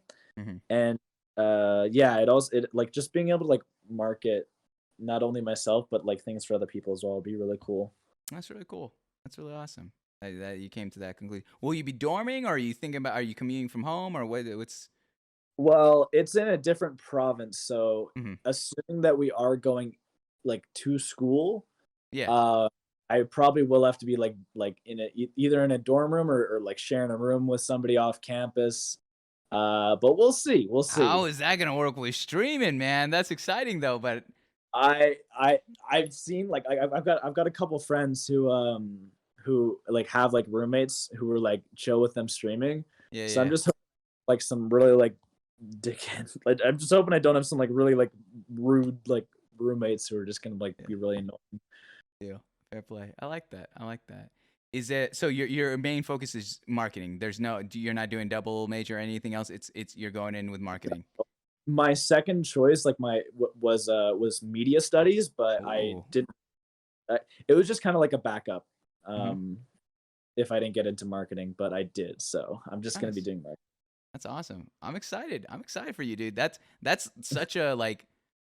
I remember back then, like the senior year going into freshman year, first year of college, is by far the longest summer vacation. I believe like it's the longest summer vacation because seniors usually get out earlier, this and that, and like having to have all that time wanting to like, try out this new experience. You're going to be going to a university. People are, you're meeting a ton of new people at once. What are you looking forward most? Take out all the education stuff on the side, all right? We all know, we get it. It's studying, I get to study what I want to study. That's awesome. But what else from your college experience are you looking for? Oh, well, I just want to be surrounded by like-minded people, and also I know that in like university, people are a lot more they're a lot less judgmental is what I meant to say. They're a lot less judgmental Hmm. because like in high school, like I'll be walking down the hallways, right? And somebody go, Clipso, what's up? And I'm just like, shut up, go Yeah. away. But I feel like in university people mind their own business a little bit Hmm. more. And also just like, I don't know, being like it's in a like I'm going to school in a really cool place, so I'm just excited to kind of be on campus, hopefully. Hmm. You mentioned that, a lot of people called out your YouTube when you were YouTubing in high Yeah, school, correct? Is that that that was in middle school, in middle very early. school? Yeah. Hmm. I'm sorry. But you mentioned that they're using the name Calypso here in high school. Is this something that's still to this date? They call you out by your now Twitch username in high school, correct? Yeah. Hmm. um, it's mostly because of TikTok because the like TikTok has been a blessing and a curse. Like a lot of people have found my channel through Hmm. it, but a lot of people IRL have also found it, and Hmm. so they'll be kind of obnoxious because they want to get a rise out of me. But Yeah. um, yeah, that's mostly it. Like they're just trying to like get under my skin, but I don't let it bother me anymore like it did like in middle school. Mm. So yeah. What's your if I may ask, how do you manage emotions in high school? I think, I'm a youth mentor at my local church, and I've noticed that the generation nowadays of people that uh, go to high school and college, they're very much tried. They're very much pushed because of what social media and what it's a double-edged sword of having access to everyone and having a voice online. It could be Yeah. good, used for good, but it can also be used for evil or to put someone down. How do you deal with mental health right now in 2021? Uh, I mental health is definitely something that I struggle with a lot. Yeah. Um, I won't show it very often because at a very young age I was actually bullied a lot for like showing emotions and all that, so I have a hard time doing it nowadays. Hmm. Um, so I feel like with the internet, I've like I said before, like the whole like thick skin kind of thing. I don't let things get to me on the internet as much. Um, and I don't really get like I don't see a lot of it anyways. But like if I'm like feeling a little bit down, like maybe I'll like like tweet like I don't know. I'm not feeling too good. Might take a break. Like I'll take breaks every so often if my mental health isn't great. Um, but I think that's like really the only like thing that I do to manage my mental health Hmm. is just like take a break every so often. Because I'm not really great at managing that kind of stuff. Hmm. It's really interesting. I find that fascinating. Like I find it bold that you acknowledge that there is an issue. I think that's the first step of no, honestly. Like I'm not even trying to, I'm not trying to be some sort of trying to act like I have all the answers. But I think that's a really important thing where you're rising to some personal demons where it's just like, yeah, I have an issue. I'm not happy right now. I'm not where I want to be mentally. Do Yeah. do you know what are the things that bog you down in life? What are the things that just bother you, that fester you in your mind and your heart, that equate to this unhealthy feeling, this need to take a break? See, that's something that I haven't figured out yet. Cause like sometimes just out of nowhere, I'll just get like hit by like, like this massive just wave of just like a bunch of like sadness. Mm. Which I mean, I hate talking about it, but it happens. And sometimes it happens during streams. And, I don't know what causes it, but it happens. And I'm just like, oh, well, maybe it's time to, take some time for myself. Mm. When So was the yeah. has that when you say that, is that directly when you say take some time for myself or step away, is that in terms of specifically streaming or anything in life? It's usually just streaming. I still go to like school and all that. Like, I'm still like going out, like walking my dog, all that kind of stuff. I don't really do much other than streaming, to be Yeah. honest. Yeah. No, I feel that. I feel that. When was the last time, if I may ask? I don't know. Man, you've been Earlier, working so hard then. uh, it depends on how severe it is, but like I don't know. This morning. Oh, fair play. Okay, I thought you. I mean, make sure you give yourself a little bit of a break and give yourself some grace, man. You work hard. Going live is not an easy task, and let alone being entertaining and pouring yourself into Twitch. That's what I think every streamer does is they pour themselves into this little nook into the internet, and they're trying their best to make an impact. It's not even about fame or fortune, but it's about just kind of hopefully making someone else better. It's a strange I don't want to use the term martyrship because I feel that it's over the top, but it is a little bit of us giving ourselves away publicly. And That's I what. mean, like I've never been in it for the money. I've Mhm. always just been in it because I enjoyed it and I wanted to like make people's days a little bit better. Mm. Um, but yeah, no, like I know this is kind of off topic, but I see like all No. these people who are like in it, like they're grinding out because they want like the money, the sponsorships, they want all that, and I'm just sitting there like I hate that these people are succeeding. Yeah. They're just doing it because they like the people are like a number to them and they're just like wanting the money out of Mhm. it. Kind Mm. of, Yeah. yeah, I I don't know. mean, good things can happen to bad people too. That's the flip side of all that. I do believe in a little bit of karma, but that's down the road. Um, but I mean, having a clear heart and clear eyes into what we do here on Twitch, I think is the end all. We can't keep looking and either comparing or even like, their prerogative will be clear enough. That's the thing. It's clear as day, and as long as we can acknowledge that, we can walk away and hold our heads high. But I'm proud of you, Calypso. I think what you do on Twitch is really important, and I think you do it very well. Um, if it was any indication of what we've experienced even in the first hour of this show, you're killing it, man. Yeah, I'm happy for you. I'm excited to watch you continue to grow. But I'm using all my nice words now, man. I need to save some for the last part of the show. All right, so bear with me. I'm gonna bring us back on topic. Let's talk a Okay. little bit about work. All right. Do you have you had jobs prior or while you're studying?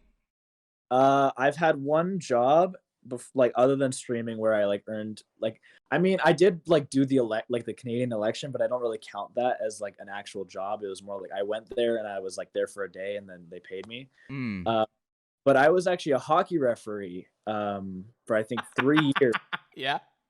Because I played hockey all my life, so when I was old enough to actually like sign up to be a referee, like that was my first job, right? Yeah. Uh, and oh my god, dude, What? uh, Tell me about it. there were so many. Like the kids are like some of the kids that I refed like are insane, dude. Like I've been screamed at by parents. Yeah. There was one time I actually got like hit in the like a coach actually hit me like while I was standing next to the bench. Like in one of my first few games of like refing, I was I'm sitting there, right? And Yeah. like I'm sitting in front of the gate and this coach hits me trying to get me out of the way, like full on just like smacks me in the back. And I didn't know what to do, so I'm sitting there. I go to like the guy that I was working with, and he's like, "Oh yeah, I'll report him." And I think he got like suspended or whatever. But yeah, I've had some pretty crazy stories about like refing, but I'm trying to think of some. That's strange. First off, reffing hockey couldn't be any more on brand in being Canadian. That's just let's get that over. Let's get that out of the way. All right. You could not have chosen. Were you gonna tell me maple syrup taster was the next job that you had? It's just too easy. I All right. applied for it. I've applied for it. Wait, they're not replying. Yeah, they're not. You're in the shuffle. You must be in their DMs. They're in the. You're in their email rotation. Yeah, I think I kind of scared them when I came up and I was riding a moose, but Yeah, What can you fair play. Because it's interesting. I used to do intramural refereeing, and I both loved and hated the job. The problem was I didn't have children. Like mine was college students, so I kind of had like, Oh. yeah, they're too competitive, man. Tell me about, have you had an experience with a competitive parent that's just getting in your ear about, something about their kid? I had a coach try to bribe me once, which I'm not allowed to do.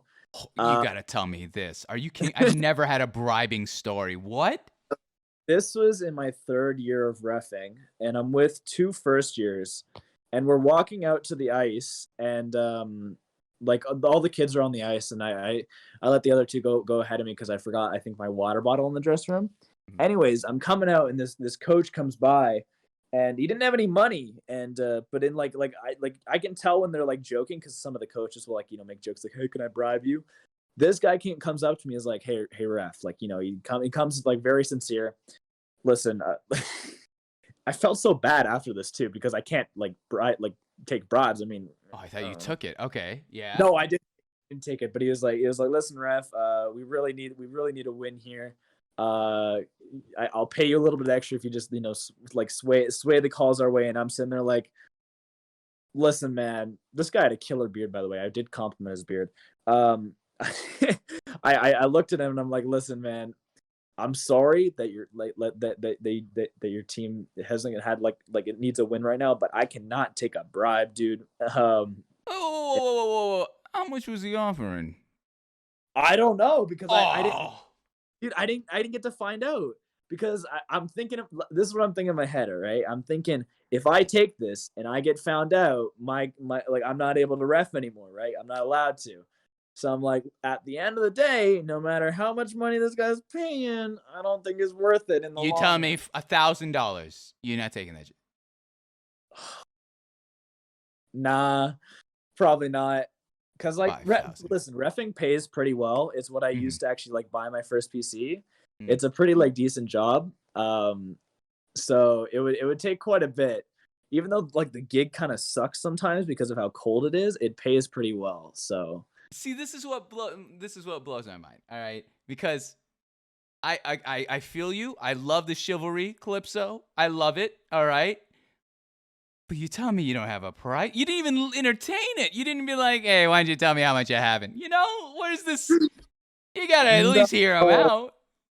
I mean, what if this coach is like some guy that came out to mess with me, see if I would take a bribe, and then report me, I'm not taking no True, chances. true. 10,000. Okay, 10,000 easy. I would have done 10. that. What's Like the if he came lowest out amount? What's like the lowest 10,000. amount? Oh my gosh. Sorry, what? What's the lowest amount? I'm gonna put it in my mic. What's the lowest amount you would take for a bribe to that you would have taken the bribe from the other coach? Oh my, okay. It depends how far we are into the hockey season. If it's at the very start, you'd have to give me enough to the point where if I get fired, I would not be missing out on my paychecks, kind of thing. Playoffs. So you're almost done with the season. Oh, dude, no, you can't with playoffs. If I screw up and I make a really obviously biased play, Yeah. I would walk out of the ice and have parents swarm me. It would be Fair. dude, hockey parents are the worst. They're terrifying. Yeah. Oh my. This is when If I you know. any other sport parent that I've ever interacted with, hockey parents are the worst. Fair play. This was all a test. You passed the test. All right. This is me trying to size up if you're a real referee. All right. There, as a ref, I've had the same thing. Someone bribed me. I did take the money, but I didn't call it their way. So I didn't. Hey, what? I didn't. I took the money. They gave me So $5. So you scam them. Hey, nice to meet you. Mom's online. Nice to meet ya. Anyway. I don't know where that East Coast accent came from. I'm from Washington State. I don't know where that accent came from. Makes no sense.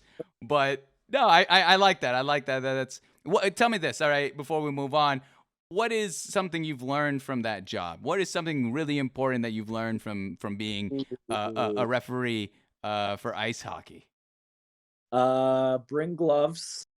I don't know. It toughened me up quite a bit as well because the oh my god, the stuff that those like 12-year-olds like say, dude, I don't know what's going on with these kids, man. And also, I've learned it helped me a lot with like teamwork and like working in a team because you have to really rely on your like other referees. And although I've had quite a few like really like bad referees that like were like it felt like I was the only one on the ice. It definitely taught me like working in a team a lot. You could cuss, by the way, if you'd like. I just wanted to make sure you understand that. Like, Oh yeah, by I wasn't sure, and I was gonna yeah, ask, but then like we kept talking, and then I yeah. forgot about it. Do you want me to break the ice for you? Is that you want me to just say fuck? Is that all right? I can just say fuck. Like I Okay, like there you are. There you. it's no problem. I Ah, didn't want to ask. you know, there's not. Whenever someone asks, I always find it a little bit funny because it's just like I don't know why. For me, I guess it's an assumption I make in my mind. I'm just like, do what you want. You could literally be eating something. I would have not stopped you. You could if you wanted anything, I would have not stopped it at all. But like something about cursing, like I had a grown man on the other side of this be like, "Mom, says it okay if I say an F word?" And it's like, "Yeah, go ahead. It's for free. I encourage it. I almost encourage it." But that's awesome. I like your experience there with reffing hockey games, man. And then you would say Twitch and content creation is your current occupation, is what you do right now. It's not exactly like a full-time job or like I wouldn't even consider it a part-time job but it's the only way that I make any money. Yeah. So Oh, that's fair play. even if I wasn't making money, I'd still be doing it. So How did you know that? At what point, I guess, was your channel starting to gain traction here on Twitch?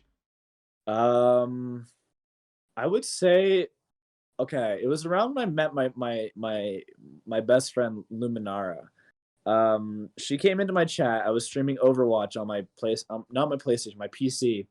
I was at around 3 to 6 viewers, and she was probably she like I we ended up becoming like pretty good friends. And her community gave me like my first like big like platform boost, I would say. And then I started getting into like the Minecraft side of things, and I think it was there was this SMP called TTV SMP that really it's like skyrocketed my channel. I went from like averaging like around 10 viewers to around 30, like 30 to 40, which was like huge for me at the time. So that was when I was like, okay, this could actually be a thing. And then throughout the summer, I continued to grow until I was around 60 viewers. And then I think it was, I don't know, October, November was when I started using TikTok, and TikTok blew me up at the time. Like TikTok like gave me like it was the most insane growth I had ever seen. Really? So yeah, because I started this whole trend on TikTok of like these Minecraft people who would like go around and like they do parkour and they'd introduce their Twitch channels. And I was like one of the first people to do that, so I ended up getting like a lot of traction from it. So yeah. Wait, explain it. Break this one down for me. So you would do parkour on your Minecraft. On Minecraft, and your voiceover, or is your face in it, or how is this? So you'd have what you'd do is you'd put a popular song on TikTok. Yeah. You'd be doing parkour, and you'd subtitle what you're saying. And what I did is I just introduced myself. I'm like, hey, what's up? I'm Clipso. I was 17 at the time. I'm a Canadian Minecraft streamer. Blah blah blah. So I told them about my community and like how they're like really sweet and wholesome. Yeah.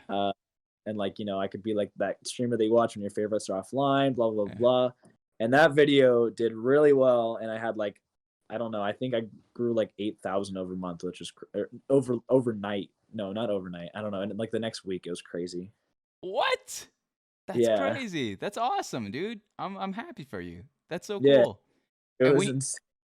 When you say 8,000, is it 8,000 on TikTok, 8,000 on Twitch? Followers on Twitch. Twitch. Oh wow.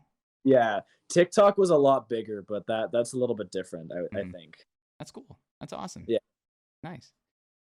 Let's lean into the final segment here in Life Stories, all right? And then we got quite a few community questions. It looks like the amount of people that have put !Q into the chat is just, yeah. Oh boy. Okay. Yeah, we got a good handful, guys. Again, at any time, !Q into the chat. If there's any questions on any part of the story that he said that you'd like follow-ups on, maybe it's a random question that from his community that you guys have, an ongoing bit, feel free, !Q. We'll get to that right after this segment. This segment being romantic history, romantic relationships. Calypso, why are you smiling like that? What's going on? What's going through your head? I don't know. I've never talked about it before. I mean, I don't. You ask your questions. I'll answer. You ask your questions. You make me feel like a detective right now. You listen. I'm on trial. You just ask your questions, moms. I'll do what I gotta do. All right. I usually do this segment similar to the work history. In total, all right, Calypso. In total, how many individuals have gotten the official tag, the official thumbs up as ClipsoTheAlien significant other? Oh my god. Okay. 1, 2, 3, 4, 5. Do you need an extra hand, buddy? 7, 8, 20, 30. I can count it on one hand. I'm just trying to think of like okay, I think 5. One hand. All right. 5. Let's go down the row. All right. First one up. How old were you? How'd you guys meet? It was in 7th grade. And we were neighbors. So you were the person next door. You were a typical classic Calypso over here. Neighbors, huh? That's cool. Yeah. How did it start? Who made, were you just hanging out and you're like, I like you? It was just like the classic like friend relationship where like you start off as friends for a while and then you just kind of It was just like that, yeah. That's nice. How long did it last? I think about a year. What? A little year? over. Yeah. Jeez, that's commitment for a 7th grader. That's commitment. Damn. And if I may ask, where did it go downhill? I think it was actually my mental health that ended up becoming a problem. At least that's what I remember from when it happened, is that my mental health was a problem. When you say your mental health was a problem, in what regard? Was it more of like you couldn't It was more like a bringing her down kind of thing was the whole thing, yeah. And So did you? Was this what you discussed with her when you broke things up, or whoever broke things up? Was this? Yeah, no, she brought it up, and I was like, okay, yeah, kind of, yeah. Okay, all right, fair play, and I think that's super mature of you for a 7th grader, dude. That's so like the wherewithal.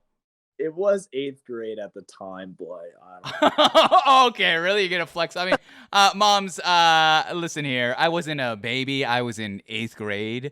You ever heard of like, yeah. Ever heard of, yeah? Oh my gosh, you're killing me, Calypso. But the second one, all right? Moving forward, 2nd of 5, where did you meet this individual and how did it start off? How did this relationship start off? Second one was she was just at my school and it lasted like 2 weeks. So I don't really count it too much. It was pretty casual. Just, yeah. In and out. It was literally, there are summer camps that lasted longer than this one. What initially got it going and what brought it to a halt? Oh, I just asked her out on a date and then we hung out for a bit and then you're like, yeah, this is kind of dry. I feel like we're not right for each other, and then we kind of ended it. So fair play. Okay, yeah. I like it. I like the honesty too. You don't beat around the bush. All right. Yeah. Not your vibe. Get it out of there. True. Fair. True. No, there aren't any truer words spoken right there. Let's go on to number 3. Number 3. I think we started talking on Snapchat, and then we met up, and it lasted for like I don't know a couple months. It wasn't too long. I don't know. Snapchat meetup. Tell me about that. How do you meet someone on Snapchat? I'm not familiar with this world. Well, we had like a mutual friend, and then just started like talking to each other, and then that was just how it kind of went. Fair play. And it lasted for a couple months as well. Yeah. But went downhill with there. Um, that one was a little bit more serious. Mm. How it went downhill. There was kind of a whole cheating thing Oh. with her. So that's how things ended there. May I ask, how did you? I'm assuming it's towards you, correct? It's this is tough territory for me to dance around. How were you able to process this information? Well, okay, so I was out of town, and I think I've told this story before. I was out of town, and I got sent like a Snapchat video of like her with another guy. So I ended up just talked to my mom, and I just hopped into a car with her, and we just kind of talked it through, and I was like, okay, I feel a little bit better. And then Mm. yeah, that was kind of how I dealt with it at the time. Um, there were definitely some underlying issues that came up because of that, but it's fine. Is when you say underlying issues, is that something that affected possibly the next relationship or even just you as a person? Somewhat, I Yeah. guess, just like issues with trust, but Yeah, totally. No. that that's a normal thing. I wouldn't dismiss that at all. I think you're 100% on the money. Like when Yeah, you invest in someone romantically and for that person to misplace your trust and go behind your back and do whatever they did, like that's a vulnerable spot. You put yourself you gave a piece of yourself to them and they just tossed it. That hurts. That's okay. yeah, Like I feel you there. So and that was number 3, correct? yeah. The next one was kind of a like quick one. It didn't really. I don't even really count it, but it like kind of does. Anyways, there didn't really much. Nothing really like happened. So And how long did that one last? I don't even know if we. I don't. A couple days. Couple days. Okay, couple days. Yeah. We'll move on to that one to the side. And how about the 5th one? My last one. We met through I used to play rec soccer, and she added me on Snapchat because she was into me and wanted to talk to me, and that one ended up lasting for 2 years, over two Okay. years. Okay. Because we started like right before grade 10, and then we ended up breaking up over the summer. So 2 years is a lot of time. 2 years yeah, is and like it was mostly COVID that like screwed things up. Like COVID put like a lot of roadblocks for us, and that's mostly why things didn't work out. if I may ask, what kind of Roblox? Well, like just like not being able to see each other because she was very afraid of COVID. As you know, people should be. You know, Yeah. they should be following the rules, so we weren't able to see each other. Um, and yeah, it was mostly stuff like that, like just not being able to see each other really drove things apart. So Mm. you know,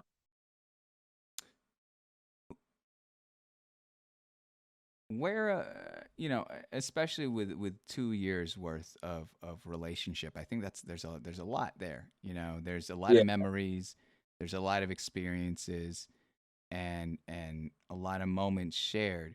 So when you both came to the conclusion that this was not working out, if you may, could you share with us a little bit of that conversation? Uh, I'd say it's a little bit private, so I think we'll Totally, skip over. totally, That's yes. How moving forward, you'd say you're completely single right now, correct, Calypso? um, I don't know. No? Do you know what you would be looking for in a significant other? Could you give us qualifications? I'm not even asking physical attributes at this point. Oh no, I wasn't gonna give any physical Yeah. attributes. I would say loyalty and just somebody that I can laugh with. Someone you could laugh with. I like that one. Yeah. I mean, loyalty makes complete sense as a forefront. I think that's a foundation. Loyalty, communication, um, Yeah, being able to. just like the basics kind of thing. Hmm. Hmm. What you should expect from that kind of stuff. Yeah. I mean, it sounds like you've gone through the ringer, man. It's tough, whether it be through having to sadly go through someone, not being loyal to things outside of your jurisdiction. I mean, having a pandemic in the middle of a pandemic and just having that kind of exposed parts of loneliness that, came to surface. Yeah. Those are extremely difficult, and I'm sorry that you've had to endure that, man. I think It's well, all right. I think things are are looking up, and I know it sounds weird hearing that maybe from a stranger online, but when I look at your life right now, if I may, like you're on the precipice of a new chapter. You're looking. COVID's a little bit dying down, hopefully, and Yeah. you're about to go to uni. Like you're about to do a whole, literally whole university, and explore a new side of yourself. That's really cool, dude. That's like I'm excited for you. I'm excited for you. That being said, Calypso, you've killed it. All right. No Wi-Fi whatsoever. No Wi-Fi needed. All right. You've been so gracious tonight with your time and your story, and I appreciate that. That being said, we do have one more segment here. All right, and it's to Ready. communicate. What was that? I'm ready. You're ready. You got it. I got again exclamation mark Q. If you have any questions, comments for Calypso. That being said, for you, Calypso, you need to realize there's a couple rules, all right? One, you don't have to answer any of these questions, all right? Okay. So some of them are more reactionary. Maybe I'll have you explain them to me because maybe this is an inside joke. If you'd like to answer questions, go right ahead. But I'm just going to read as many as possible here. First one saying... Okay, I got no idea what this is. This is clearly trying to get you to remember a moment. Remember when I forgot to mute my mic and pissed in the Discord call? LOL Knox. All right. Starting enough strong. I have no idea who Knox is. Yeah, we're gonna skip over that one. Yeah, there you go. We got Arson Pog. That's what you're creating here. This is a nice one. It goes, Calypso, thank you for being a beacon of hope in the world. Modding for you has been a privilege, and I'm excited to see you grow in the future. Art. Oh. A lot. I'll tell you if there's a name connected, but most of these are anonymous, by the way. Okay. Well, whichever one of my mods that was, thank you. Possibly your newest favorite mod, I hear. That's what I. And thank you for helping me out and being a part of everything that I do. I like that. What were your thoughts when Dream donated $400 and followed you? Oh, I remember this stream very vividly. So not only did Dream's like a huge Minecraft creator, but also the Monster Cat account came into my chat like a little bit earlier. But I was streaming. I think it was some sort of challenge. I remember that it was some sort of challenge. And I was in the Nether, at a blaze at a Nether fortress at a blaze spawner. I remember this so vividly. And I look over and I see like the Dream was taken like thing pop up, and I'm like, no way did I just get a follow from that guy. And then he donates and just says the word yo. Like nothing else, just yo. Like this huge amount of money and just says yo to me. And I'm just like, I'm sitting there in shock. I'm like freaking out. I'm like, what? And he just leaves. And I'm just like, oh, okay. Yeah. So that's how I kind of remember it, is just being like this crazy, like, this massive like YouTuber came into my stream, donated to just say yo, and then leave. It must be a surreal moment. I mean, this is someone you probably watched and that you were a fan of, and to have them just suddenly show up onto your channel, what did that feel like? What did it like? Like my first reaction was to act casual and to not like fanboy and like go crazy. So I just went, hey, what's up, Dream? How you doing, man? Hope you're doing well. And like hopes that I was just trying to start a conversation in hope that like, maybe I could like talk to him for a little bit longer. And that's actually happened a couple times. I've had like a couple like people that I watch come into my chat and like just say hi and then leave. And I'm just like, wow. I like that. I like that though. That's awesome. That's so cool. That's such a it's one of those, I would say, Twitch defining moments, like one of your experience defining moments of like, holy cow, this person that again I watch or used to watch or I'm a fan of, like they found me somehow on this platform with 9 million other streamers. They found me. That's awesome. That's cool. Yeah. This next one here says, Calypso, were you an iPad kid? Be honest. Yes. What's an iPad kid? Just like that kid who would go around with an iPad. He'd have his games on his phone. I was that kid who would go to like my brother's hockey games, and I'd just be sitting there in the stands with my iPad, just playing like Jetpack Joyride and Minecraft Pocket Edition.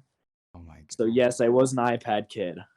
You have never made me feel older in my life, Calypso. Like this is officially. Well, that isn't hard, is it? Well, that's all the time we have here today, guys. That looks like all the questions tonight. That is low blow, my man. That is a low blow again. He's attacking me, guys. I'm over here being wholesome. I'm trying my best to be a host. He's going for my throat. Nah, I like it. I like it. Let me ask this, Calypso. This one I'm just reading aloud. Do you remember the time that Knox predicted where diamonds were and he was wrong? So he was like, nah, go one more down, and you found diamonds? This person's I actually surprisingly do remember that. It was a while ago, but I do remember that because I'm pretty sure it got clipped, and I just like I don't know. It was kind of crazy. Yeah, he knew. Yeah, no hacker mods at all. Just it's pure intuition. No hacks. No hacks. Calypso, we love you, heart. That's nice. I love you guys too. Do you still do Kappa check?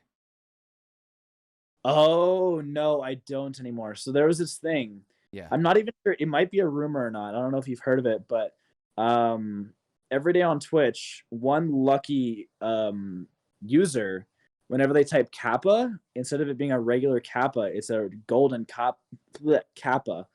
So what I would do is I would do this Kappa check where everybody would put Kappa in chat and see if anybody in my chat had the golden Kappa. But I don't do anymore, and I actually forgot about that for like a while until now. So yeah, let's get a Kappa check in chat. Quick Kappa check, please. Thank you. Let me ask this: how do you deal with those? There it is. How do you deal with those off days when streaming, Calypso? Like, is this like a question about like when I'm having it like an off stream, like a bad stream kind of thing? Yeah. I feel like for me, I usually get like really down about it. Like if I'm streaming and I notice that I'm doing significantly worse than what I'm used to, like first of all, I'll do my best to try to revive it. But like if it's like affecting my mood quite a bit or like my mental health, I'll usually like end stream and go raid somebody else, and then I'll what I end up doing usually is I take that as motivation to go and like do something to like bring things back up. So like last time it happened, I went and I edited a bunch of TikToks together and started recording like YouTube stuff. I don't tend to worry about it too much because I know that it like streaming. I've noticed that streaming is like a cycle, and I might just be at a low point and there's always a high on the way. So I just use it as like motivation to bring that high faster. If that makes sense. I like that. I 100% agree with you there. Where it's like it's never a straight trajectory. It's never one way or the other. There's ebbs and flows, similar to life. We have to kind of go through that stormy area in our lives to appreciate the sunny days. So how do we expedite hopefully the storm though? Is a good way of putting it. How have the friends Calypso has made through his own streams affected him in his life? Tell me about your relationships via your community directly and how that's affected you. So there's a lot of people that have met like through my community. Like there were a bunch in chat. I'm not sure if they're still there. Haley, Catherine, Barbara, Robin. Like there's a bunch of like there's I don't know, like there's I might be missing some, and I'm sorry I can't see chat right now. But they're they've always like been there to support me, and they've been like really good friends, and I hope that I've been like good to them as well, although it's hard for me to reply sometimes. But I met a lot of really cool people through streaming, like other content creators, like Aurora, like Gracie, like all those people, like Grady, like they've all been like extremely sweet and amazing friends. Like like Lumi, and I've got a couple other friends. Their names are Shusui and Jeff, who are actually two of my first friends that I ever made on Twitch. I've met a lot of really cool people who've like, I've shared a lot of memories with, and who've helped me grow as a person and as a content creator. Yeah. I didn't realize you can't see chat, but all of them are gushing right now. They're literally they're saying, "Oh, that's gonna make me cry." Hi, bestie. That's from Tax Cat. We got Bird. What is it? Bird plays. You Oh have yeah, been not me crying. We have what is it? I'm going through. I'm going Haley, Paz. We have Tax Sauce. They're going insane. They've been just saying such nice things here. We got yeah. Lemon Live. Those four are the I just name dropped all Angel. those four. Yeah. Those are the four that I mentioned from my community who have just been super supportive. That's really awesome. Yeah. That's so cool, and that's necessary. Like I wish it was more understood that like you can't do this journey alone. This walk is Yeah. very lonely and it's very difficult. Yeah. I spent about like a little over a year streaming to 0 people, and it's very, very disheartening. Yeah. But you got to keep going. Even if you start off with 0, you never know. You might meet some new people. Yeah. And it causes you to it teaches you to learn and adapt as well is the thing. Yeah, I like that. Thoughts on Magma Cube's Minecraft question? Oh, God, they're terrifying. I hate them. They are so mean and they bully me. And I know Haley asked this question. They're or M. I don't know if Lemonly is still there. I know one of them asked this, but magma cubes are my least favorite mob in Minecraft. They're scary. They're terrifying, and yeah. I like it. This one says Calypso is a super sweetie, but I called him a Clumer, Calypso Boomer. Oh, and the chat just took it and ran. He's also a big supporter of his community. That's Bloomer that's I don't know about that one. I've never heard of that one. They combine the words Calypso and Boomer. Calypso, you're not that old, all right? You're not. I said that too, but they called me a Clumer, and I was think just like, you're a Clumer. They do, and I don't know. I'm sitting there. I actually remember what happened. I was on top of a mountain in Minecraft. Okay. And they're all calling. I'm just like, all right, you know what? No, I'm not a Clumer. And then I think I jumped off a cliff and did like an MLG bucket and saved myself. And they were like, wow. You just wait, all right, Calypso. You wait until you're roughly 23, and then it's gonna hit. All right. It's gonna hit hard. All right. I'll be in my. Back in my day, I would. Frankly, dude, I'm again 27. Next month, 28. Do you know how many times I have to stop myself from saying, "Oh yeah, back in my day, like yeah, we used to have like," and they brutalized me here in the chat. They ruined my like. If I get a mom's old within 5 minutes of streaming, I usually just like we're in for a rough time. This is me fighting for my own right to be in this platform because these assholes are just gonna get after me, man. They're gonna come for my throat. Let me read some more here. It says here, how do you feel about regulars? How do you feel about your regulars in your chat? They seriously are like the backbone of my community. If I didn't have if those regulars like didn't come into my streams, like because without them, like the stream is very dead. There's because they're like the regulars seriously like keep me going, and they're also like they keep the Discord going. They're like the powerhouse engine thing in the back that just help me do whatever everything that I can do. Like they're there to hype me up. They're very welcoming. They welcome new people into the community. Like I swear, like there's probably a bunch of people in the community who wouldn't be here without those regulars in the streams in the Discord. That's huge. They're so welcoming and like in the Discord especially. Like I'm not always there to like welcome new people, and so the regulars are there and they're just like hey, welcome. They're always so sweet, and I think there's a lot of people who are part of this community because of those regulars. Nice. They're asking me, ask if he has a PS3 or is he a barb? No. What does that mean? During my 12-hour charity stream the last charity stream I did, there's this running joke about if I have a PS3 and it was because there was one person in the chat at the time who just kept spamming the same message, and it was just, do you have a PS3? So now it's just like a thing that they ask me. Yeah. What was the other thing that they asked? Are you a barb? Oh my god, I don't listen to Nicki Minaj. That's what the Nicki Minaj fans are called. They're called barbs, and I don't understand it. I didn't know that. I didn't know that. That's crazy. I didn't know that. I didn't know that till my stream today. They told me that in my stream today. That was from. I didn't know what a barb was till today. So yeah. I don't listen to Nicki Minaj. I'm not. I don't know. I'm not into that. Okay, these now we're going downhill with some of these questions. Clipso, have you ever pooped so hard that you had to put your phone down? No. Next question. I'm an adult. I'm an adult, Clipso, and this is what I have to read. All right. This is the nonsense. Does Clipso look like the baby? What is this crackhead energy that we're getting now? We went from so kind, guys. We went from so kind to... This is not even close to the baby, all right? That's not even close. This? Oh my gosh. I feel like I just did cocaine right now. This is insane. Oh my gosh. What is the baby? Okay, oh, wow, weird. Thoughts on Ben Shapiro and John Mulaney. Couldn't have chosen two totally different people. And yes, go ahead. Give me your takes.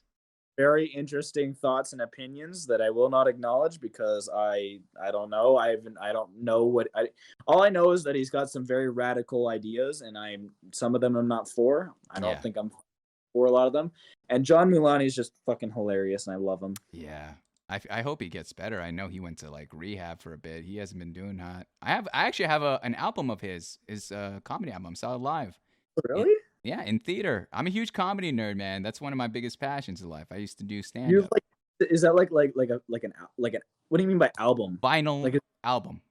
A vinyl album. Correct. And I was gonna make fun of you for that because I didn't think you had a vinyl album. I was gonna say, do you have a vinyl album because boomer? But no, you actually have a vinyl album. Oh my god. You're the worst, Calypso. You know that? You're hands down the worst person I'm about to share this space with. I'm a total real asshole right now, I'll tell you that. No, I love you. Let me read some more here. Oh, what was that? You love it. Oh, please. The back and forth. It's more of just this man just throwing me down. This is the reason why I can't remove my hat, because I've literally never streamed without a hat on. Fun fact. Are you bald? No, I'm not. Now I know that everyone's looking at two things on. There are so many things here on Twitch people will like comment on. One is your hairline, and that's just fucked up. But second is your height, and I'm like, you cannot tell me how tall I am on stream. No. Oh no, height, no. How tall are you, Calypso? I'm 5'8", but everybody calls me 4'3". You're 5'8", I'm 5'6", dude. Are you kidding me? I can fit in your pocket.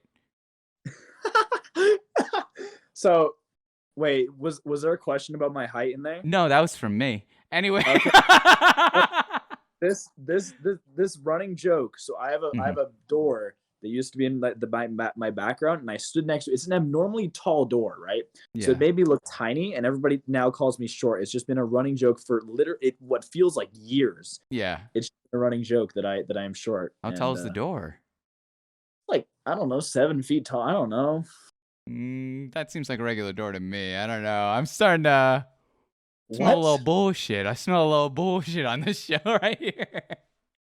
I'm looking at it right now. I'm glad you can enjoy it. Enjoy the view. Get some measuring tape and let's measure it out, Calypso. What's going on here? If I had measuring tape, I totally would right now. I'm not even joking. Oh, darn it. Sorry, I don't have measuring tape on me. What? Yeah, it's somewhere in my garage. Here's me. I keep that thing on me at all times. At all times. At all times. We're just be out and about. I'm gonna measure this. Exactly. No, you're true. Oh God. Many people have said Calypso looks like the baby. I have screenshots. Calypso, you know who this is from? Smiley face. Who is it from? I have no idea. This is. I'm trying to place it, and I it's probably one of those four that I mentioned. Mm-hmm. Ask him about eating sand. I am the Sand Guardian, guardian of the sands. Poseidon quivers before him. Fuck off. Did It's something just just been happen here? I'm sorry. Did something just happen? What the hell was that? it's a Vine reference. There's this Vine. If you search up Sand Guardian, Vine, you'll see it's a pretty old Vine.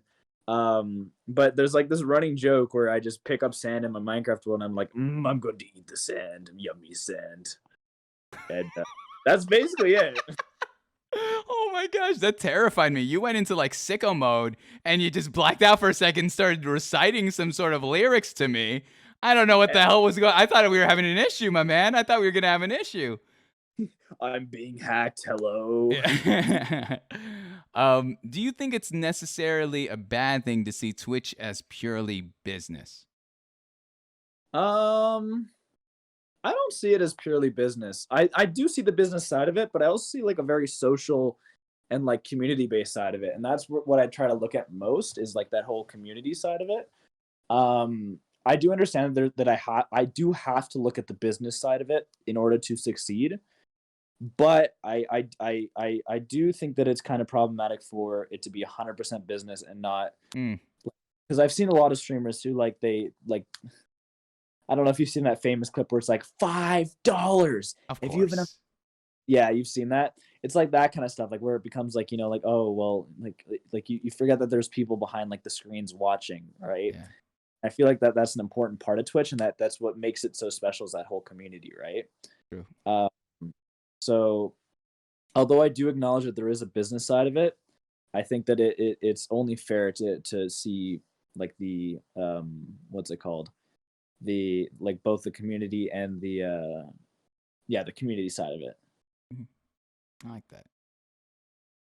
that. This isn't a question, but we love you so much, Calypso, and we always be here no matter what. The Calypso Discord gang. Aww. Thank you guys. I love you guys too. You guys are awesome. And then the next one followed up with, bro, why you got such a stinky caca stain on the side of your face, heart? Oh, that's Ange. That's Ange. I already know that's Ange. Oh my god. She calls me a little caca stain. A little poop stain. That's hilarious. I don't know why the word caca it blows my mind. I haven't said that aloud in years. Poop in Spanish. It's literally just poop in Spanish. That's it. I know. I mean, fair play, but it's just like saying it aloud is something I haven't said in many years. On this context. Yeah, I'm saying this to another adult on the other side of the on the other side of the screen from me. If you had the chance to talk to your past self, what would you say? I would probably tell myself not to give up when I did on content creation. Because I feel like I would be a lot better at what I do if I did. But I would have like a little pep talk with myself about, the possibilities and like what I'm doing right now. I would tell him about what I'm doing right now, and I would hope that he continues to do what he does, even like with the bullying and stuff. Because I feel like it's, I don't know. I regret giving up on it when I did. Is the whole thing. So yeah. Oh my gosh, this is written in all caps. I don't know why they at me. From your soccer moms, we love you. We absolutely think you're valid, and we couldn't support you or be more proud of you. From your soccer moms, aka Robin, M, Kat, and Haley. Why are they called the soccer moms, Calypso? Can you explain that to me? I thought they were called the camp counselors, and maybe that's just Robin. I'm pretty sure that's an inside joke between them that I have not been let in on, because I don't think they've ever told me about them being called soccer moms. I don't remember this. I feel bad if I forgot about it, but I genuinely don't remember like talking about this. I'm very confused. I feel that. I'm equally confused. I'll read you a good handful more, and then we'll move on here. All right, because we got a ton. They keep coming in with new content here. I'm not refreshing the page. I'm whatever's here, I'm going with. All right, we're sending it here. First one, Calypso. Have you had any nicknames growing up? If so, what's the backstory? Well, my grandma used to call me Cole Cat, because my first name's Cole. Um, I don't know where it came from. That's just the first one that I thought of. But I can't really think of any other ones. That's like the only one that I really think of. There's like a bunch that go off like the name Clipso, like Clippy. Like my friend Matt calls me Bipso. Bipso. Where did Bipso come from? I don't know. It's like his own little thing. He has it like trademarked. If he sees anybody else calling me Bipso, he gets mad and he's like, "That's my thing." And I was like, "Okay, man." Hey guys, do your thing, all right? Bipso it is. You silly goose, Calypso. You silly Billy. I don't understand what that is. They love you, man. They love you a ton. Calypso, you're one of my inspirations, and I'm glad I've been able to watch your streams. Well, I wouldn't be able to do with what I do without you guys, so pat yourselves on the back as well. It's not all me. At a movie theater, Calypso, which armrest is yours? Ooh. Okay, I always check. I always check, okay? I look to see where the cup holders are. You know how like when you walk in, there's always like one less, like there's a cup holder on like like one far side. If it's the far right and my cup holder is supposed to be on the right, then my armrest is the right one. It depends. You have to look at the cup holders 100%. Because movie theaters, yeah, they'll do it like that so that there's enough cup holders for each seat. They won't have one extra. At least where I am. So yeah, I usually just go based off of that, which sounds so stupid now that I think about it. Yeah, I think that's pretty smart. I like that. I didn't think that there was that much input into where do you put your arms, but I guess that's a deep in-depth thought process. See, I like overthink this a lot because I like if I'm in a movie and there's like a person next to me that I don't know, which by the way, I hate sitting next to like randoms in movies. It's like the worst. Truth. But like I'll overthink and I'll be like, okay, I need to make sure that I'm not taking up more space than I'm allowed. So I'll do stuff like that. Fair play. It goes here, Calypso. I'm proud of you, little baby Calypso. You've helped me and so many people in many ways you can't even imagine. Take care of yourself and thank you for being a part of my life. That one's really nice. The baby part threw me off guard, but the rest of it pulled it back. Yeah. Here's one more question. I got one more comment here. It goes, Jordan ain't here, but he would ask about piss butt. Explain piss butt. No. Okay. It's this thing one of my mods says because he sent this meme where it's like, oh, you real homies like, oh god. Real homies what? Real homies what? So bad. Oh my god, but it's like real homies piss on each other's butts or some shit. So yeah, that's that. We can skip that. We can skip through. That's all. That's it. This is your streamer, guys. This is your streamer. Yeah. I'm looking straight into the camera. This is your streamer. All right. This is it. Holy cow. They're all scared of you, by the way, Calypso. They're all like, he's going to yell at us when he streams. He's just going to yell at us. He's going to destroy us. No, for all these things. I'm not gonna yell at them. I'm genuinely like this is fun. I like this. Oh, I love it. It's hilarious. These guys are hilarious. I'll play the meme. I'll play the what's going on here. But I'm fully aware of what piss butt is. There was someone who graffitied it on my local mall. That's a weird way. That's an old person way of saying it. But I literally have it on my Instagram. I took a photo of it of someone put piss butt. Anyways, beyond the point. No way. Your boy, your boy's he's tricky. He's relevant still. He's got a couple years left of relevancy here. I got one more comment here and we'll move on. All right. The comment reads, there it is. It says, Calypso, you don't hear this enough, but you're one of the sweetest people I've met online. Thank you so much for being here. We all love you no matter what. Keep doing what you're doing great, and you've come so far. Thank you so much. Oh, that's so sweet. I think it's like I love whenever I see these kind of words of affirmation and I get to read them to the streamer. I think it's really important because, sometimes it is hard writing it in the chat or sending them a DM. And so there's nothing better than having an Asian middleman read this aloud. Read this aloud to you. There's nothing better. This Can I hire you and I'll just have like my community send you questions, you just read them to me? I would love that, Calypso. If that's what I need to make a Fiverr account for, I would love to be the middleman to read you all to sleep. All right, but honestly, Calypso, like, dude, you've killed it this evening. Thank you so much for your time. Thank you so much for everything here. Let me say this though, much like anything in life, nothing is free. So that being said, what's up? Wait, do I have to pay? You gotta pay, baby. It's time to pay up. Wait.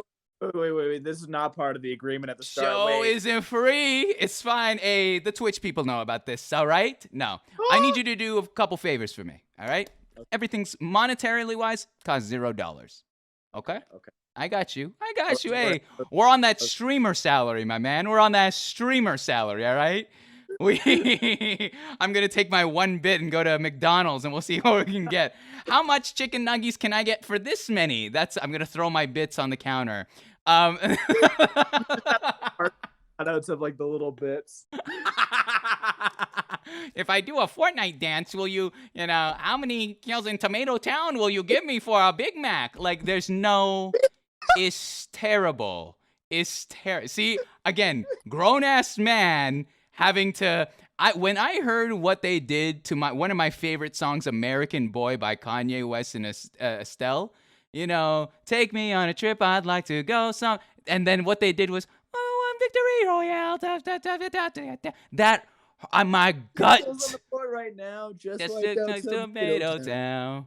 My friend just got down. I'm gonna see. It's destroyed me as it hurts my heart because I grew up with Estelle and Kanye, and now I gotta know that this exists in the real world. But hey, it is what it is.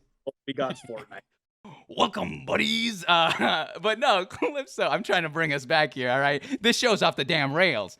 Calypso, I appreciate you, dude. I appreciate what you've done. A couple things I'm going to ask of you before we go on to the last segment of the evening, all right? First thing is, do you have the chat open? Or oh my gosh, no, you don't because you're on your cell phone, right? Don't have my chat open right now. All right. No. I'm going to tell you this. We'll do it this way. I want you to give me a number between 1 and 30, and okay. I'll pick a name from there. A name from there? Okay. Yeah, don't worry, you got it. Hey, what if I know people in the chat? Okay, call them by name. Maybe one of them's there. Tell me one name from the chat that you think is there. Haley Paz is the first one I think of. Haley Paz is 100% here. Oh boy, let me write the name right. Hold on. Haley. You mean Haley? Oh, Haley Paz. There's a different Haley. There's so many Haleys here. Haley P-A-Z-Z. Perfect. So what happens here is Haley Paz has one VIP on the show. Go.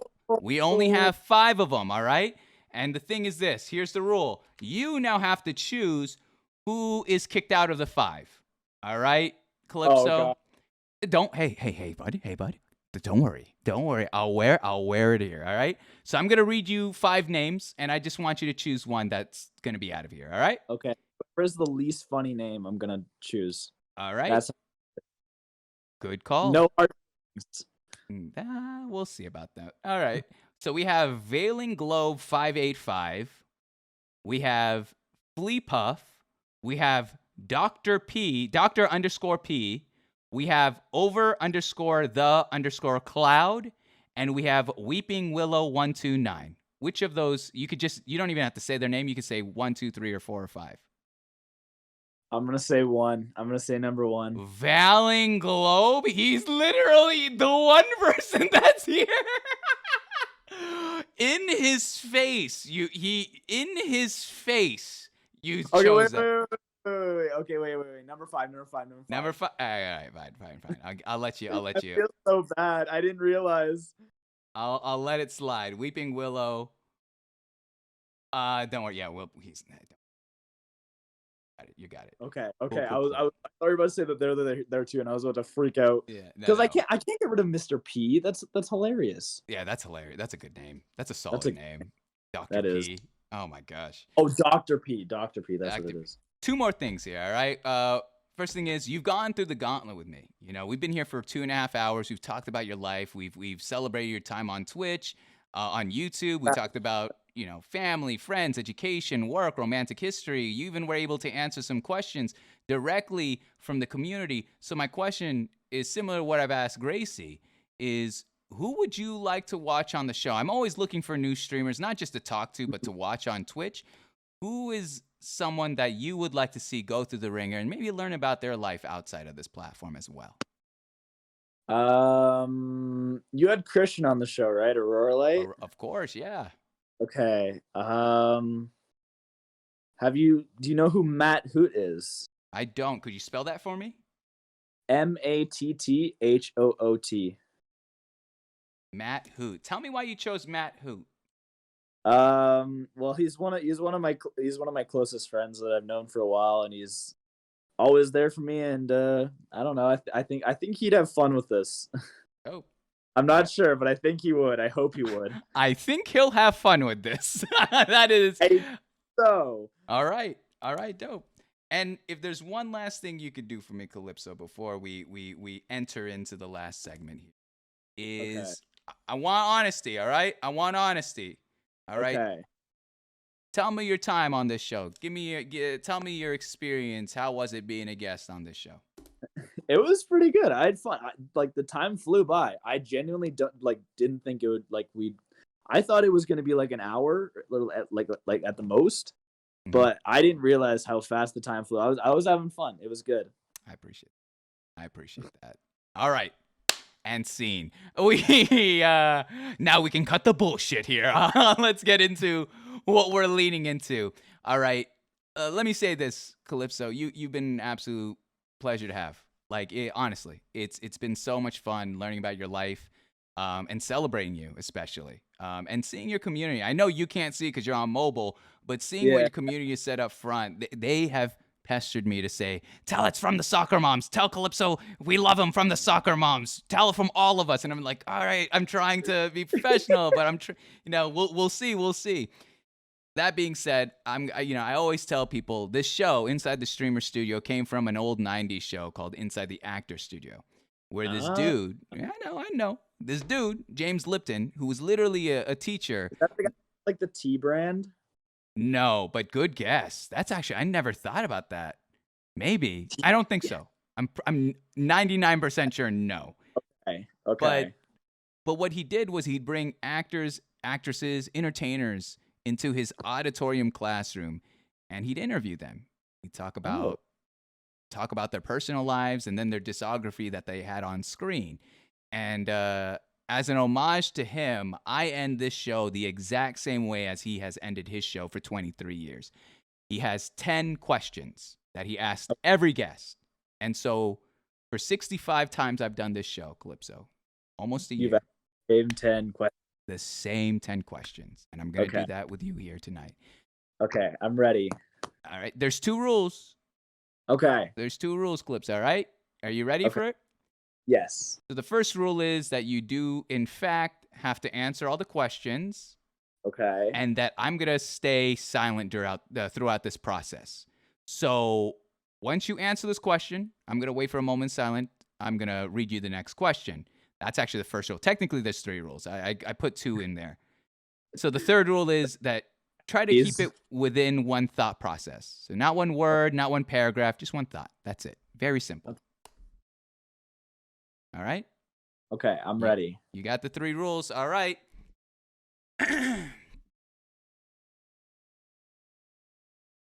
You ready? Yes. All right. Question 1.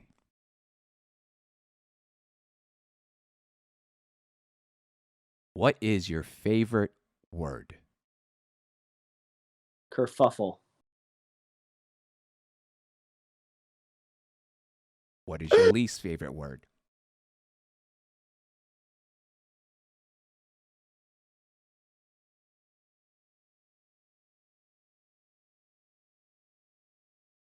Misogyny.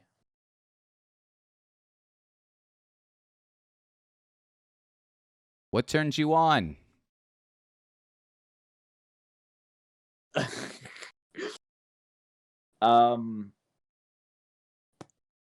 What? Oh, wait, I'm confused. Okay, he's not talking. Oh God. A light switch. That was the first thing that came to my head. What turns you off? Light switch. When people don't take accountability. Could you hear that? I don't know if you could hear that. What sound or noise do you love? I love the sound of like, you know, when you like squish like a sponge or like a cloth that has water in it, and you like squish it, and it like, yeah. What sound or noise do you hate? I hate that noise that comes out of people's mouths when they're being hateful.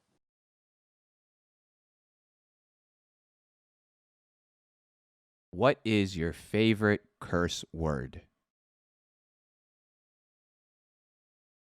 I don't know why, but it's bitch.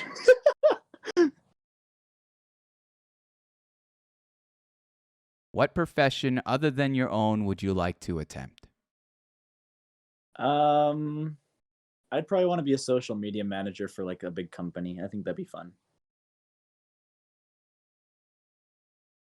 What profession would you not like to do? Ooh, retail, I think retail would probably be like the one thing that I don't want to end up in, like as being like a long-term thing. And lastly, Calypso. If heaven exists, what would you like to hear God say when you arrive at the pearly gates? Hello, welcome to the stream. Oh, I don't know why. It just resonates with me so much. That's when you know he's a true streamer, guys. Ladies and gentlemen, ClipsoTheAlien. Calypso, dude. There you go. Thank you so much for your time. Thanks so much for sharing your story with us. That was insane. That was great. No. I usually take this last moment here, all right? I'm going to say my piece. I'm going to share with everyone kind of what we did here this evening, and then I'll give you your final words, and, you know, we'll go our separate ways.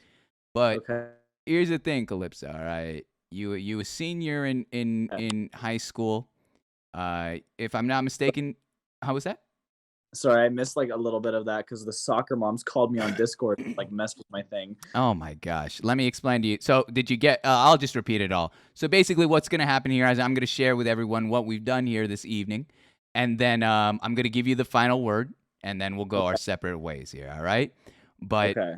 what I've learned over the course of what 2.5, 2.25 hours is a lot, especially from someone who's a senior in high school, and if I'm not mistaken, 18 years old, correct?